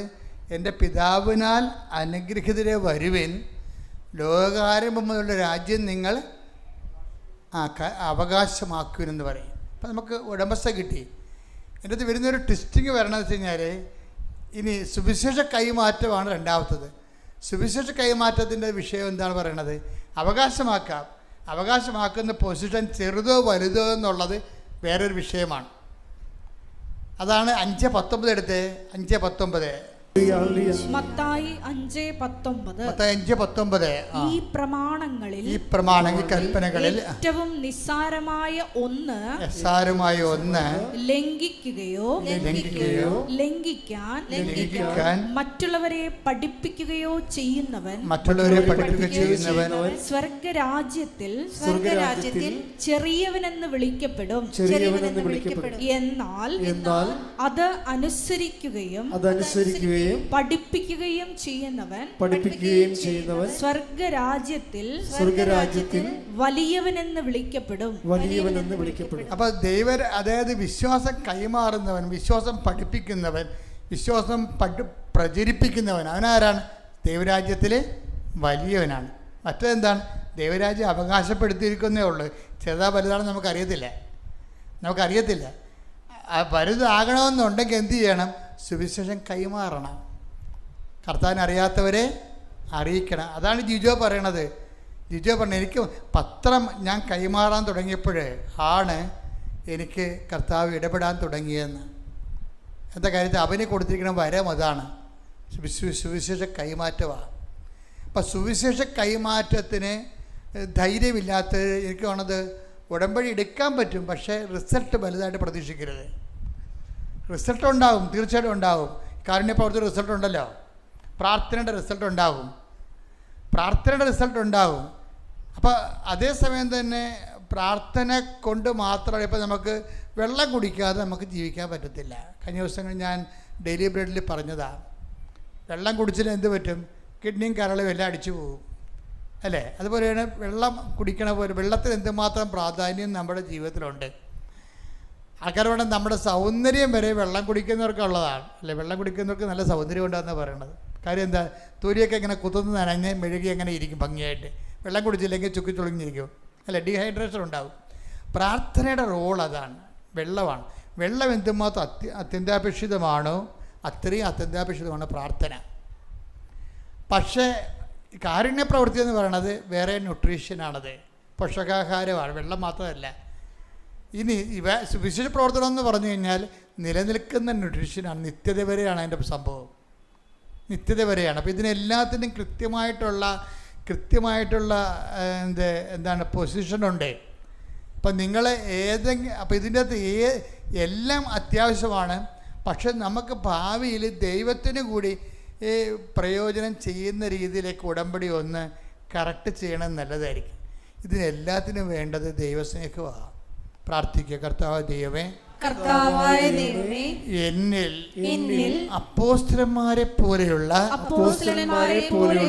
ദൈവസ്നേഹത്താൽ എന്നെ അഭിഷേകം ചെയ്യണമേ.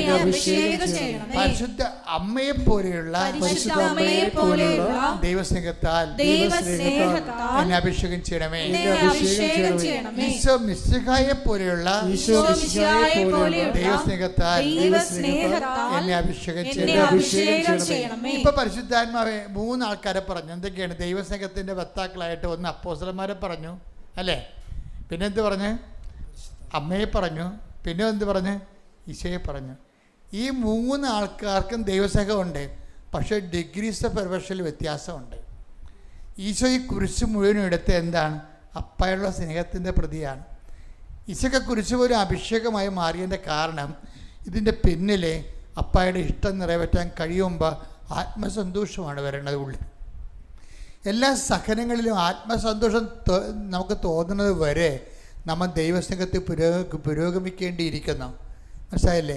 എല്ലാ സഹനങ്ങളിലും ആത്മസന്തോഷം തോന്നുന്നത് വരെ നമ്മൾ ദൈവസ്നേഹത്തിൽ പുരോഗമിക്കേണ്ടിയിരിക്കുന്നു. ശ്രുതികട ഹല്ലേലൂയ, ഹല്ലേലൂയ, ഹല്ലേലൂയ, ഹല്ലേലൂയ. മഹത്വം, മഹത്വം.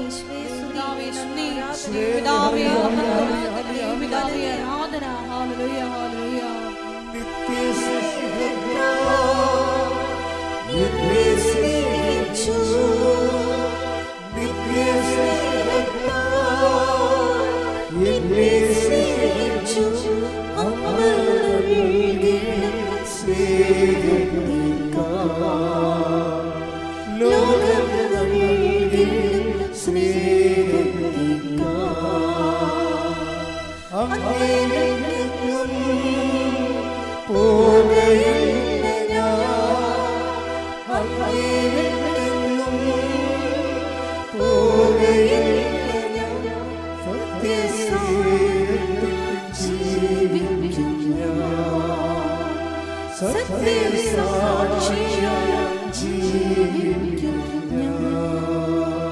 പരിശുദ്ധ പരമ ദിവ്യകാരുണ്യത്തിന് ആരാധനയും സ്തുതിയും പുകഴ്ചയും ഉണ്ടായിരിക്കട്ടെ. നമ്മൾ 89-ാം സങ്കീർത്തനത്തിൽ പറയണത്, എൻ്റെ തിരഞ്ഞെടുക്കപ്പെട്ടവനുമായി ഞാനൊരു ഉടമ്പടി ചെയ്യുമെന്നാണ്.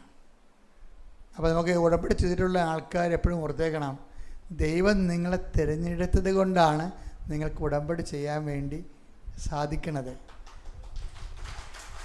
Hallelujah, hallelujah. അപ്പോൾ അതുകൊണ്ട് തന്നെ കുറച്ച് സന്തോഷം ഉണ്ടാകുകയും ചെയ്യണം, കുറച്ച് സീരിയസും ആകണം. എന്താണ്? ദൈവം എന്നെ തിരഞ്ഞെടുത്ത കൊണ്ടാണ് എനിക്ക് ഉടമ്പടി ചെയ്യാൻ കഴിയണത്. അപ്പോൾ എന്തു ചെയ്യും? ഇപ്പോൾ ഈശോ പറഞ്ഞിട്ടുണ്ട്, നിങ്ങൾ എന്നെ തിരഞ്ഞെടുക്കുകയല്ല, ഞാൻ നിങ്ങളെ. 15:16 നിങ്ങൾ എന്നെ തിരഞ്ഞെടുക്കുകയല്ല, ഞാൻ നിങ്ങളെ തിരഞ്ഞെടുക്കുകയാണ് ചെയ്തത്. നിങ്ങൾ പോയി ഫലം പുറപ്പെടുവിക്കുന്നതിനും നിങ്ങളുടെ ഫലം നിലനിൽക്കുന്നതിനും വേണ്ടി ഞാൻ നിങ്ങളെ നിയോഗിച്ചിരിക്കുന്നു. അപ്പോൾ 89-ാം സങ്കീർത്തനത്തിൽ പറയുന്ന എൻ്റെ തിരഞ്ഞെടുക്കപ്പെട്ടവരുമായിട്ടാണ് ഞാൻ ഉടമ്പടി ചെയ്യുന്നത് എന്ന് പറയുമ്പോൾ 15-16 എന്താ പറയണത്? നിങ്ങൾ എന്നെ തിരഞ്ഞെടുക്കുകയല്ല, ഞാൻ നിങ്ങളെ. അപ്പോൾ ഉടമ്പടി ചെയ്യാൻ വേണ്ടി നിങ്ങൾ വന്നില്ലേ? നിങ്ങൾ ആര് തിരഞ്ഞെടുത്തതാണ്? ദൈവം തിരഞ്ഞെടുത്തതാണ് ദൈവവിളി എന്ന് പറയണത്. ശ്രുതിക്കട്ടെ ഹല്ലേലൂയ, ഹല്ലേലൂയ, ഹല്ലേലൂയ, ഹല്ലേലൂയ. ഉടമ്പടി എന്ന വലിയ പ്രാർത്ഥനാ പദ്ധതിയിലേക്ക് നീ നേരിട്ട് ഞങ്ങളെ വിളിച്ചു ചേർത്തതിന്, തിരഞ്ഞെടുത്തതിന് നന്ദി പറയുന്നു. ഹല്ലേലൂയ.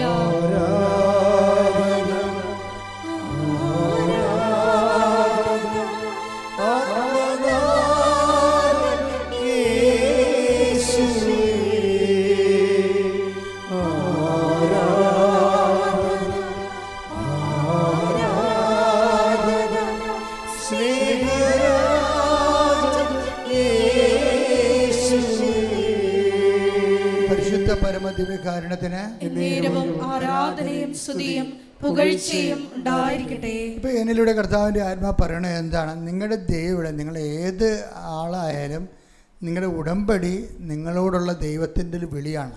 ഉടമ്പടി ദൈവവിളിയാണ്. അതുകൊണ്ട് തന്നെ ആ ദൈവവിളി എന്ന് പറയുമ്പോൾ അതിനോട് നമുക്ക് കാണിക്കേണ്ട ആദ്യം എന്താണ്? വിശ്വസ്തതയാണ്, അല്ലേ? ഉടമ്പടി ജീവിക്കണത്. ഹബക്കൂക്കിലൊരു വചനമുണ്ട്, ഹബക്കൂക്ക് 2:4. ഹൃദയ പരമാർത്ഥതയില്ലാത്തവൻ പരാജയപ്പെടും.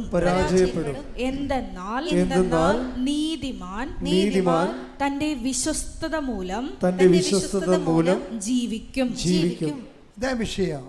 അതായത് ഉടമ്പടി ദൈവത്തിൻ്റെ വിളിയാണ്. അത് ദൈവം നമ്മളെ തിരഞ്ഞെടുത്തതാണ്.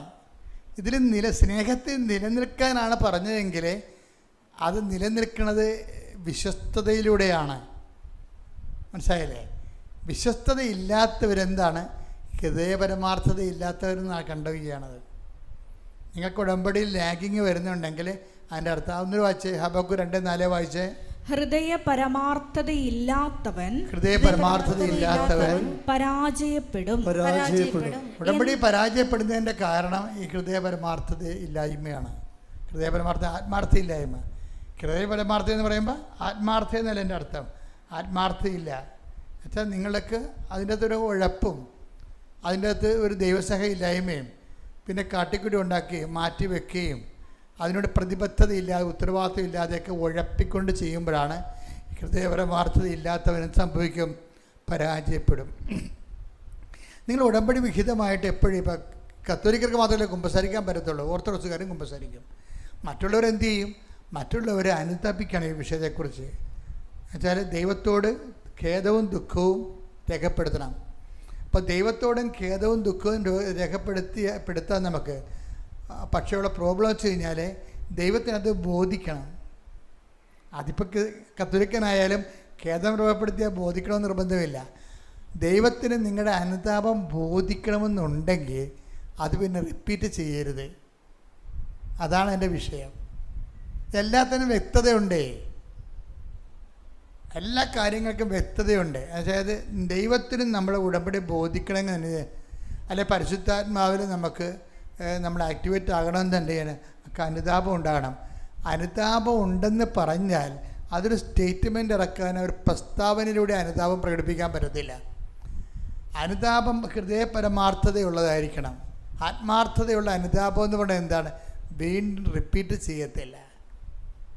മനസ്സിലായേ? ഇപ്പം മനസ്സിലായില്ലേ? ആത്മാർത്ഥതയുള്ള അനുതാപം എന്ന് പറഞ്ഞാൽ എന്താണ്? വീണ്ടും റിപ്പീറ്റ് ചെയ്യത്തില്ല. അപ്പം നിങ്ങൾ പ്രാർത്ഥിക്കണത് എന്താണ്? ഒരു ദൈവത്തിന് നിരക്കാത്തൊരു പ്രവൃത്തി വീണ്ടും റിപ്പീറ്റ് ചെയ്യാതിരിക്കാനുള്ള കൃപയ്ക്ക് വേണ്ടി പ്രാർത്ഥിക്കണം.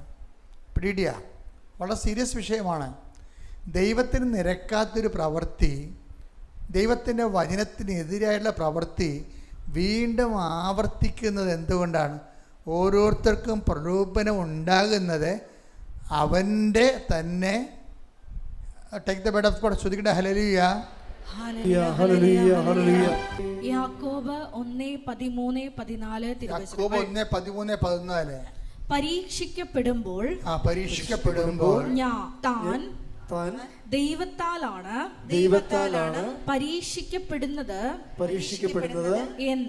എന്ന് ഒരുവനും പറയാതിരിക്കട്ടെ. എന്തെന്നാൽ ദൈവം തിന്മയാൽ പരീക്ഷിക്കപ്പെടുന്നില്ല. അവിടുന്ന് ആരെയും പരീക്ഷിക്കുന്നുമില്ല. ഓരോരുത്തരും പരീക്ഷിക്കപ്പെടുന്നത് സ്വന്തം ദുർമോഹങ്ങളാൽ വശീകരിക്കപ്പെട്ട് കുടുക്കിലാകുമ്പോഴാണ്. ഇതിനാണ് ഈ ബന്ധനം എന്നൊക്കെ കരിസ്മാറ്റിക് മേഖലയിലൊക്കെ പറയുന്നത്. അതായത് ഈ ബന്ധനം അഴിക്കുക എന്നൊക്കെ അവർ പറയത്തില്ലേ, അതാരുടെയും കുഴപ്പമില്ല, ബൈബിളിലുള്ള കാര്യമാണ് എന്ന് വെച്ച് കഴിഞ്ഞാൽ. പക്ഷേ പലരും അത് പൈശാചിക ബന്ധനമായിട്ട് ചിത്രീകരിക്കുകയും ജനറലൈസ് ചെയ്യുകയും ചെയ്യും. പക്ഷെ വരുന്നതെന്ന് വെച്ചാൽ പാപത്തിൻ്റെയും പ്രലോഭനത്തിൻ്റെയും ബന്ധനമാണ്. ഓരോരുത്തരും സ്വന്തം ദുരാശകളാൽ ആകർഷിക്കപ്പെട്ട് കുടുക്കിലാകുകയാണ്. അതൊന്നൊരു വായിച്ചേ. ഓരോരുത്തരും പരീക്ഷിക്കപ്പെടുന്നത് സ്വന്തം ദുർമോഹങ്ങളാൽ വശീകരിക്കപ്പെട്ട് കുടുക്കിലാകുമ്പോഴാണ്. സ്വന്തം ദുർമോഹങ്ങളെ വശീകരിക്കപ്പെട്ട് കുടുക്കിലാകും. പലർക്കും കുടുക്കിലാകുന്നതിൻ്റെ കാര്യം ഇപ്പം ചിലർക്കൊക്കെ ഇപ്പം ചിലയിടത്ത് അച്ഛാ കോടതിയിലാണ്, കേസാണ്, പിന്നെ ചില പറയും അച്ഛാ വിവാഹത്തിന് വേണ്ടി പ്രാർത്ഥിക്കണമെന്നൊക്കെ പറയുമ്പോൾ ഞാൻ ചോദിക്കും എത്ര വയസ്സുണ്ട്? 49. ആദ്യത്തെ വിവാഹമാണ്, രണ്ടാമത്തെ വിവാഹമാണ്. അപ്പോൾ രണ്ടാമത്തെ വിവാഹം, അപ്പോൾ ആദ്യത്തെ വിവാഹത്തിൻ്റെ ആളെന്ത് ചെയ്യും? ആൾ ജീവിച്ചിരിപ്പുണ്ട്. പിന്നെ ഇതിപ്പോൾ പുതിയ വിവാഹം ഏതാണ്? ഇങ്ങനെയൊക്കെ ചോദിക്കും. ദൈവം ചോദിക്കണ മുമ്പ് ഞാൻ ചോദിക്കും. എന്താ കാര്യം? എവിടെയാണ് കുടുങ്ങിപ്പോയത് നിങ്ങൾ അറിയണ്ടേ? ഇങ്ങനെ ആളെങ്ങനെ ചീട്ട് കളിക്കണ പോലെ ആളെ ഇങ്ങനെ ഉടുപ്പ് മാറണ പോലെ മാറാതിരിക്കണം. പുരുഷനെ സ്ത്രീയെയും ഉടുപ്പ് മാറണ പോലെ മാറാൻ കർത്താവ് പറഞ്ഞിട്ടില്ലല്ലോ. അപ്പം എവിടെയോ ദുർമുഖം വെച്ച് കുടുങ്ങിയിട്ടുണ്ട് സംഭവം. അപ്പം ചിലർ പറയും അച്ഛാ സഹിക്കാൻ പറ്റണില്ല, പൊറുക്കാൻ പറ്റാത്ത അവസ്ഥയാണ്, എന്നാൽ നിനക്ക് കുറച്ച് നാൾ പ്രാർത്ഥനാ ജീവിതം നയിക്കാൻ പറ്റും. ഭാര്യ ഭർത്താക്കന്മാർ തമ്മിൽ കുറച്ച് നാൾ അകന്ന് ജീവിക്കാൻ ബൈബിൾ പറയുന്നുണ്ട്. അത് പ്രാർത്ഥനാ ജീവിതത്തിനാണ് പറയുന്നത്. അപ്പം നിങ്ങളോർക്കും ശാരീരിക സംയോഗ വിഷയം തന്നെ അല്ല. ശരിക്കും പറഞ്ഞാൽ ശരീരത്തിനകന്ന് താമസിക്കുന്നതിൻ്റെ ഉദ്ദേശം എന്ന് പറയണത്, സെപ്പറേറ്റ് ചെയ്ത് ജീവിക്കുന്നതിൻ്റെ ഉദ്ദേശം എന്ന് പറയണത് പ്രാർത്ഥനാ ജീവിതമാണ്. പ്രാർത്ഥനാ ജീവിതം കൊണ്ടും അവൻ ശരിയായില്ലെങ്കിൽ നിനക്ക് സഭയോട് പറയാം. സഭയാണ് പിന്നെ തീരുമാനിക്കുന്നത് കർത്താവ് യോജിപ്പിച്ചതാണ് അല്ലേ, അതിൻ്റെ കണ്ടീഷൻസ് ഉണ്ടോ ഇല്ലേ. അപ്പോൾ സഭ കൂടി നിനക്ക് അത് കൺഗ്രസ് തന്നാൽ പിന്നെ നമ്മൾ ഫ്രീ ആയി. എന്താ കാര്യം? നമുക്കിവിടെ 10-50 കൊല്ലം ജീവിച്ചാൽ പോരല്ലോ. ഞാൻ നിത്യതയെക്കുറിച്ച് പറയുമ്പോൾ നിങ്ങളവർക്ക് ഈ അച്ഛൻ എന്താണ് എപ്പോഴും നിത്യതയെക്കുറിച്ച് പറയുന്നത്? ജീവിതമല്ലേ പ്രശ്നം. കഴിഞ്ഞ പ്രാവശ്യം എന്താ പറഞ്ഞത്? നിത്യജീവിതം തുടങ്ങണത് ഇവിടുന്ന് തന്നെ തുടങ്ങുകയാണെന്ന് പറഞ്ഞില്ലേ? അതിൻ്റെ കാര്യം എന്ന് വെച്ച് കഴിഞ്ഞാൽ ഇവിടെ തുടങ്ങാത്തൊരു ജീവിതം നമുക്കില്ല. ഇവിടെ നിത്യജീവിതം തുടങ്ങിയ ആൾക്കാരുടെ കണ്ടിന്യൂഷനാണ് ശരീരം ആവശ്യമില്ലാത്ത ഒരു ജീവിതാവസ്ഥകളിലേക്ക് ദൈവത്തിൻ്റെ കൂടെ നമ്മൾ ജീവിക്കുന്നത്. അപ്പോൾ ഇതിനെക്കുറിച്ച് നിങ്ങൾക്ക് വ്യക്തത ഉണ്ടാകണം. അപ്പം ഞാൻ മാതാവിൻ്റെ പ്രത്യക്ഷീകരണത്തെക്കുറിച്ച് ഇടയ്ക്കിടയ്ക്ക് പറയണത് എന്തുകൊണ്ടാണ്? മാതാവിൻ്റെ പ്രത്യക്ഷീകരണം സമയഘടികാരം നെഞ്ചിൽ ചാർത്തി ദുരന്തമുണ്ടാകാൻ പോണ പ്രാർത്ഥിക്കണം നമ്മ പറഞ്ഞതിൻ്റെ പിന്നിലാണ്. അത് പ്രതിഷ്ഠിക്കപ്പെട്ടപ്പോഴും ആണ് അമ്മ അതിൻ്റെ അടുത്ത ഘടകമായിട്ട് ഉടമ്പടി തന്നിരിക്കുന്നത്. പ്രത്യക്ഷീകരണത്തിൻ്റെ അടയാളമാകാൻ വേണ്ടി ഉടമ്പടി തന്നിരിക്കുന്നത്. അപ്പോൾ എപ്പോഴും ഉടമ്പടി എടുത്തിട്ടുള്ളവരും ഉടമ്പടി ജീവിക്കുന്നവരും ശ്രദ്ധിക്കണം, ഞാൻ മാതാവിൻ്റെ പ്രത്യക്ഷീകരണത്തിൻ്റെ സാക്ഷിയാണെന്ന്. മാതാവിൻ്റെ പ്രത്യക്ഷീകരണത്തിൻ്റെ സാക്ഷി എന്ന് വെച്ച് കഴിഞ്ഞാൽ അവസാന കാലങ്ങളിലെ കളറാണ് ഈ കാണുന്നത്. കണ്ടില്ലേ? അവസാന കാലങ്ങളിൽ വെടിയും പുകയും കണ്ടില്ലേ, കൊടുങ്കാറ്റും എല്ലാം. നമ്മൾ എന്താ പറയുന്നത്? പ്രപഞ്ച പ്രകൃതിയുടെ മാതാവേ. ഇപ്പം നമ്മൾ എന്താ പറയുന്നത്? ഇപ്പം ഐശ്വര്യ, അതായത് ഡോക്ടർ ഐശ്വര്യ എന്ന് പറഞ്ഞൊരു മോഡി ദിവസം സാക്ഷ്യം പറഞ്ഞു. അപ്പോൾ അവർ ഡോക്ടർ ഐശ്വര്യ, അപ്പോൾ അവർ 2016 അന്നത്തെ മരിയൻ തപസ്സുദേനം കൂടിയതാണ്. അവർക്ക് അങ്ങനെ MBBS കരീബിയൻ ദ്വീപിലെ അഡ്മിഷൻ കിട്ടി. അവരങ്ങനെ പോയി അവിടെ പഠിച്ച് ഡോക്ടറായി. ഇപ്പം കരീബിയൻ ദ്വീപിലേക്ക് ഒരു ഹരിക്കെയിൻ വന്നു. ഹരിക്കെയിൻ എന്ന് പറയുന്നത് എന്താണ്? ഈ കൊടിയ ചുഴലിക്കാറ്റ്. അപ്പം മണിക്കൂറിന് 110 കിലോമീറ്ററാണ് അതിൻ്റെ വേഗത. അപ്പം നമ്മൾ ഈ വന്ന് കെട്ടിടമൊന്നും കാണത്തില്ല, ഇങ്ങനെ നക്കി എടുത്തിട്ട് പോയി കളയും, ഒരെണ്ണം പോലും അവശേഷിക്കത്തില്ല. അപ്പം കരീബിയൻ ദ്വീപിലേക്ക് ഈ ചുഴലിക്കാറ്റ് വരുന്ന ഹരിക്കെയിൻ വരുന്നെന്ന് കേട്ടപ്പോൾ തന്നെ എല്ലാവരും, ഇപ്പം ഇറാനിൽ നിന്ന് കുറേ ആൾക്കാർ നാടുവിട്ട് പോകണില്ലേ, 50% ആൾക്കാർ ഒഴിഞ്ഞു പോയി. അതുപോലെ ഹരിക്കെയിൻ ദ്വീപിൽ നിന്ന് എല്ലാവരും ഒഴിഞ്ഞു പോകുമ്പോഴും ഈ ഡോക്ടർ ഐശ്വര്യ മാതാവേ, അമ്മ മാതാവേ, കൃപാസന മാതാവേ, നീ പ്രകൃതി ശക്തികളുടെ മേലെ അധികാരമുള്ള അമ്മയാണ്. അപ്പം അതുകൊണ്ട് തന്നെ എനിക്ക് ഒരിടം പോകാനില്ല, അമ്മ ഈ ദ്വീപിലേക്ക് കൊടുങ്കാറ്റ് അയക്കരുത്, അതിനെ തിരിച്ചു കൊണ്ടുപോകണം. ഇവർ രാത്രി 2 സുഹൃത്തുക്കൾ കൂടി ആ ദ്വീപിൽ, ആ സ്ഥലത്ത് ഇവർ മാത്രമേ ഉള്ളൂ. എല്ലാവരും പോയി. രാത്രി പേടിച്ച് അറണ്ട് എല്ലാവരും പോയി. ഇവർ മാത്രം നിന്ന് ഉടമ്പടി കാശുരം പിടിച്ചുകൊണ്ട് കണ്ണീരോടെ പ്രാർത്ഥിക്കുകയാണ്. എന്താണ്? ആ പ്രകൃതി ശക്തികളുടെ മാതാവാണ്.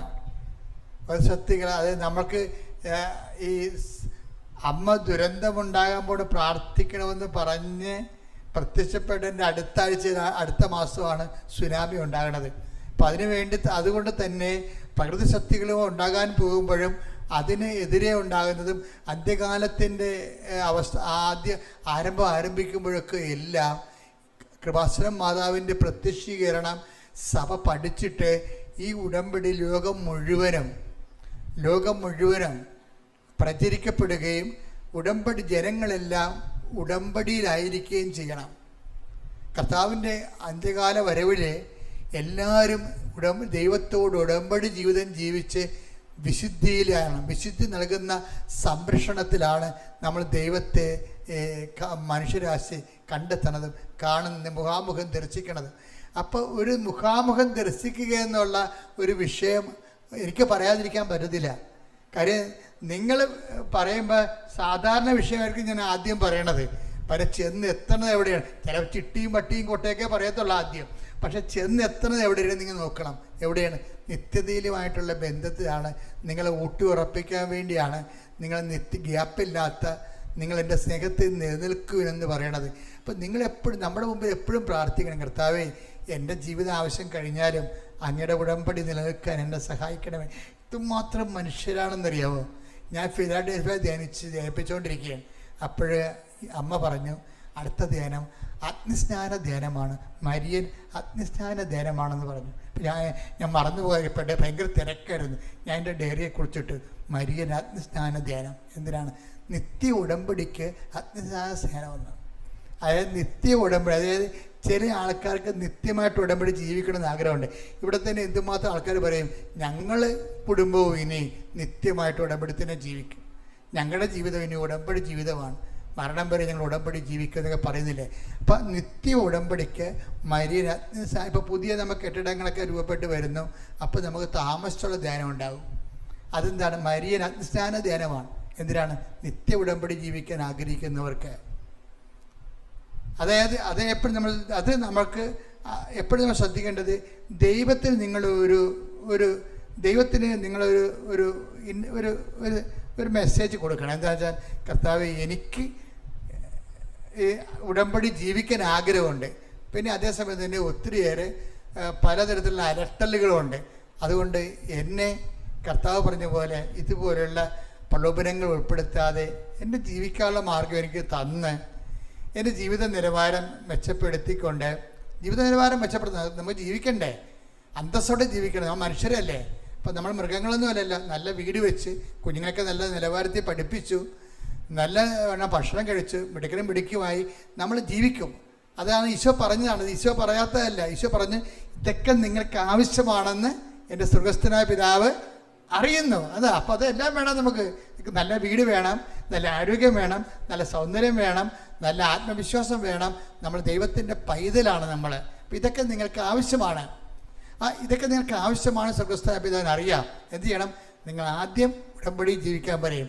ആദ്യം ദൈവരാജ്യത്തെയും അതിൻ്റെ നീതിയെയും കുറിച്ച് അന്വേഷിക്കുക. കൈയടിച്ച് ശ്രദ്ധിക്കട്ടെ. ഹല്ലേലൂയ, ഹല്ലേലൂയ, ഹല്ലേലൂയ, ഹല്ലേലൂയ, ഹല്ലേലൂയ, ഹല്ലേലൂയ. യേശുവേ നന്ദി. ഹല്ലേലൂയ, ഹല്ലേലൂയ. ആത്മാവേ, ആത്മാവേ ഞങ്ങളിൽ നിറയണമേ. ആത്മാവേ, ആത്മാവേ ഞങ്ങളിൽ നിറയണമേ. കൈയടിച്ചോണ്ട്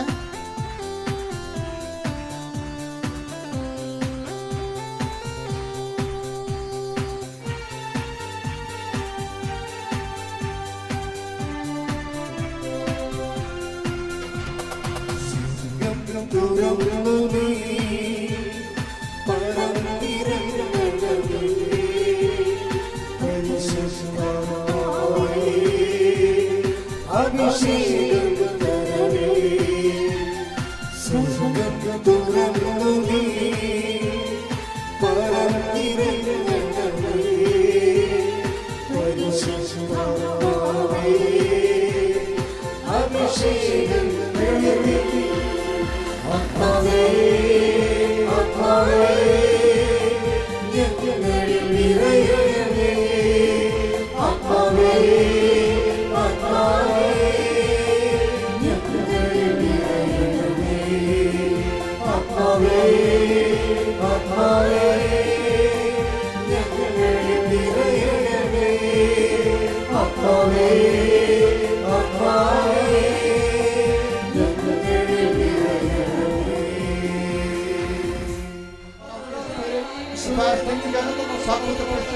according to the Catholic Church, the middle of the Holy Priesthood, എന്റെ കർത്താവിനുമായ നാമത്തിൽ സഭയുടെ അധികാരത്തിൽ ക്രിസ്ത്യന്റെ അടയാളത്തിൽ ദൈവശക്തിയാൽ ഇന്ന് ഉടമ്പടി ജീവിതം ജീവിച്ചുകൊണ്ട് ഉടമ്പടിക്ക് സാക്ഷ്യമായ എല്ലാ മക്കളും ഓർത്തുകൊണ്ട് യേശു ക്രിസ്തുനാമത്തിൽ മാർഗരോഗങ്ങള്, തീരാവേദികള്, ജീവിതങ്ങള്, ജീവിതടസ്സങ്ങള് യേശുവിന്റെ നാമത്തിൽ മാറിപ്പോകട്ടെ. എന്റെ കർത്താവിനുമായ കർത്താവേ, അനുഗ്രഹത്തിന്റെ അത്ഭുതകരം ഓരോ മകളുടെ മേലും ഓരോ മകളുടെ മേലും വെക്കണമേ. ഈശോ തിരുക്കുർബാന നടന്നുകരം അണിപ്പറതാൻ അത്ഭുതകരം ഓരോ മകന്റെ മേലും ഓരോ മകളുടെ മേലും വെക്കണം. മാറിയ രോഗങ്ങള്, തീരാവേദികള്, ജീവിത ദുരിതങ്ങള്, ജീവിത തടസ്സങ്ങള്, ഈശോ കുഞ്ഞുങ്ങള്, ഗർഭിണികളായ മക്കള്, അമ്മമാര്, ഗർഭത്തിൽ ശുദ്ധികളുടെ എല്ലാ വിധത്തിലുള്ള വേദനകള്, രോഗങ്ങള്, ആന്തരികമായ അപകടങ്ങള്, വൈകല്യങ്ങള്, ജോലിയില്ലാത്ത അവസ്ഥകള്, വീടില്ലാത്ത അവസ്ഥകള്, ഓരോരോ സർട്ടിഫിക്കറ്റുകള്, രേഖകൾ കിട്ടാത്ത അവസ്ഥകള്, കോളേജില് അഡ്മിഷൻ കിട്ടാത്ത അവസ്ഥകള്, പഠനങ്ങള്, റിസൾട്ടുകൾ പ്രതീക്ഷിക്കുന്നവര് അവരെല്ലാം സ്പർശിക്കണമേ.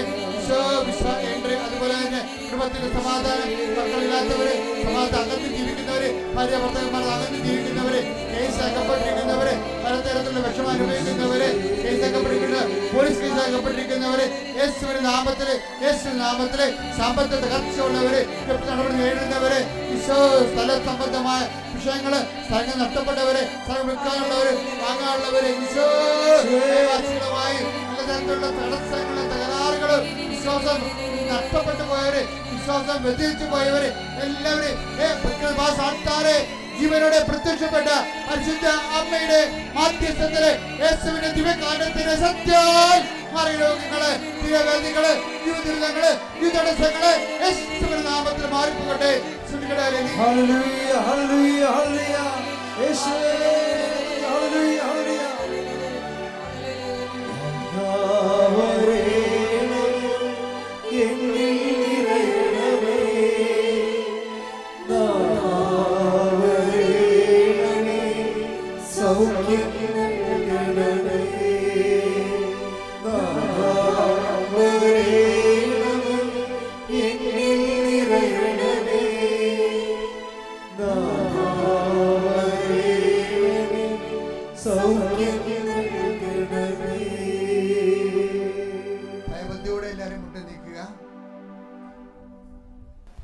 ഒരിക്കൽ കൂടി മരിയൽ ഉടമ്പടിയിൽ സമർപ്പിച്ചിരിക്കുന്ന എല്ലാ വിഷയങ്ങളും, നമ്മുടെ വ്യക്തിപരമായിട്ടുള്ള പ്രാർത്ഥന നൊമ്പരങ്ങളും ദൈവമാതാവിൻ്റെ മധ്യസ്ഥയിൽ ദിവ്യകാരുണ്യ സന്നിധിയിൽ സമർപ്പിച്ച് നമുക്ക് ഒരു നിമിഷം മൗനമായിട്ട് പ്രാർത്ഥിക്കാം. നമ്മുടെ വിഷമങ്ങൾ കണ്ടറിഞ്ഞ് നമ്മളോടൊത്ത് സഞ്ചരിക്കാൻ ദൈവമാതാവിനെ തന്ന ദൈവപിതാവിൻ്റെ സ്നേഹത്തിന് നമുക്ക് ഹൃദയത്തിൽ നന്ദി പറയാം. ഉടമ്പടി എന്നത് നിത്യതയോളം നിലനിൽക്കുന്ന ഒരു ജീവിത നടപടിയാണെന്ന് തിരുവചനത്തിലൂടെ നമ്മൾ കേൾക്കുകയായിരുന്നു. ശിവേ, നിലനിൽക്കുന്ന ഫലം പുറപ്പെടുവിക്കുവാൻ, നിത്യമായി നിന്നോട് ഉടമ്പടിയോട് ചേർന്ന് മുന്നേറുവാൻ ഈ ആരാധനയിലൂടെ ഞങ്ങളെ പ്രത്യേകമായിട്ട് അഭിഷേകം ചെയ്യണമേ എന്ന് പ്രാർത്ഥിച്ചുകൊണ്ട് ശിരസ്സ് നമിച്ച് നമുക്ക് ദിവ്യകാരുണ്യനാഥൻ്റെ ആശീർവാദം സ്വീകരിക്കാം.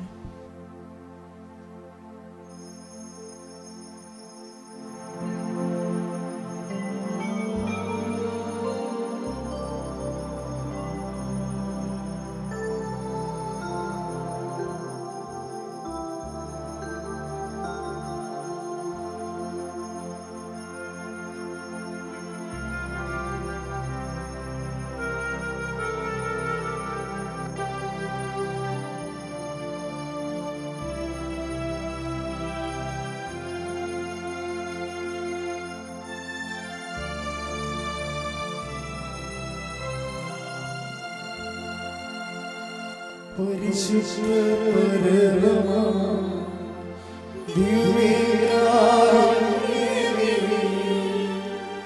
ഇന്നുമെന്നും അങ്ങേക്ക് ആരാധന. പരിശുദ്ധ പരമാ ദിവ്യകാരുണ്യമേ, ഇന്നുമെന്നും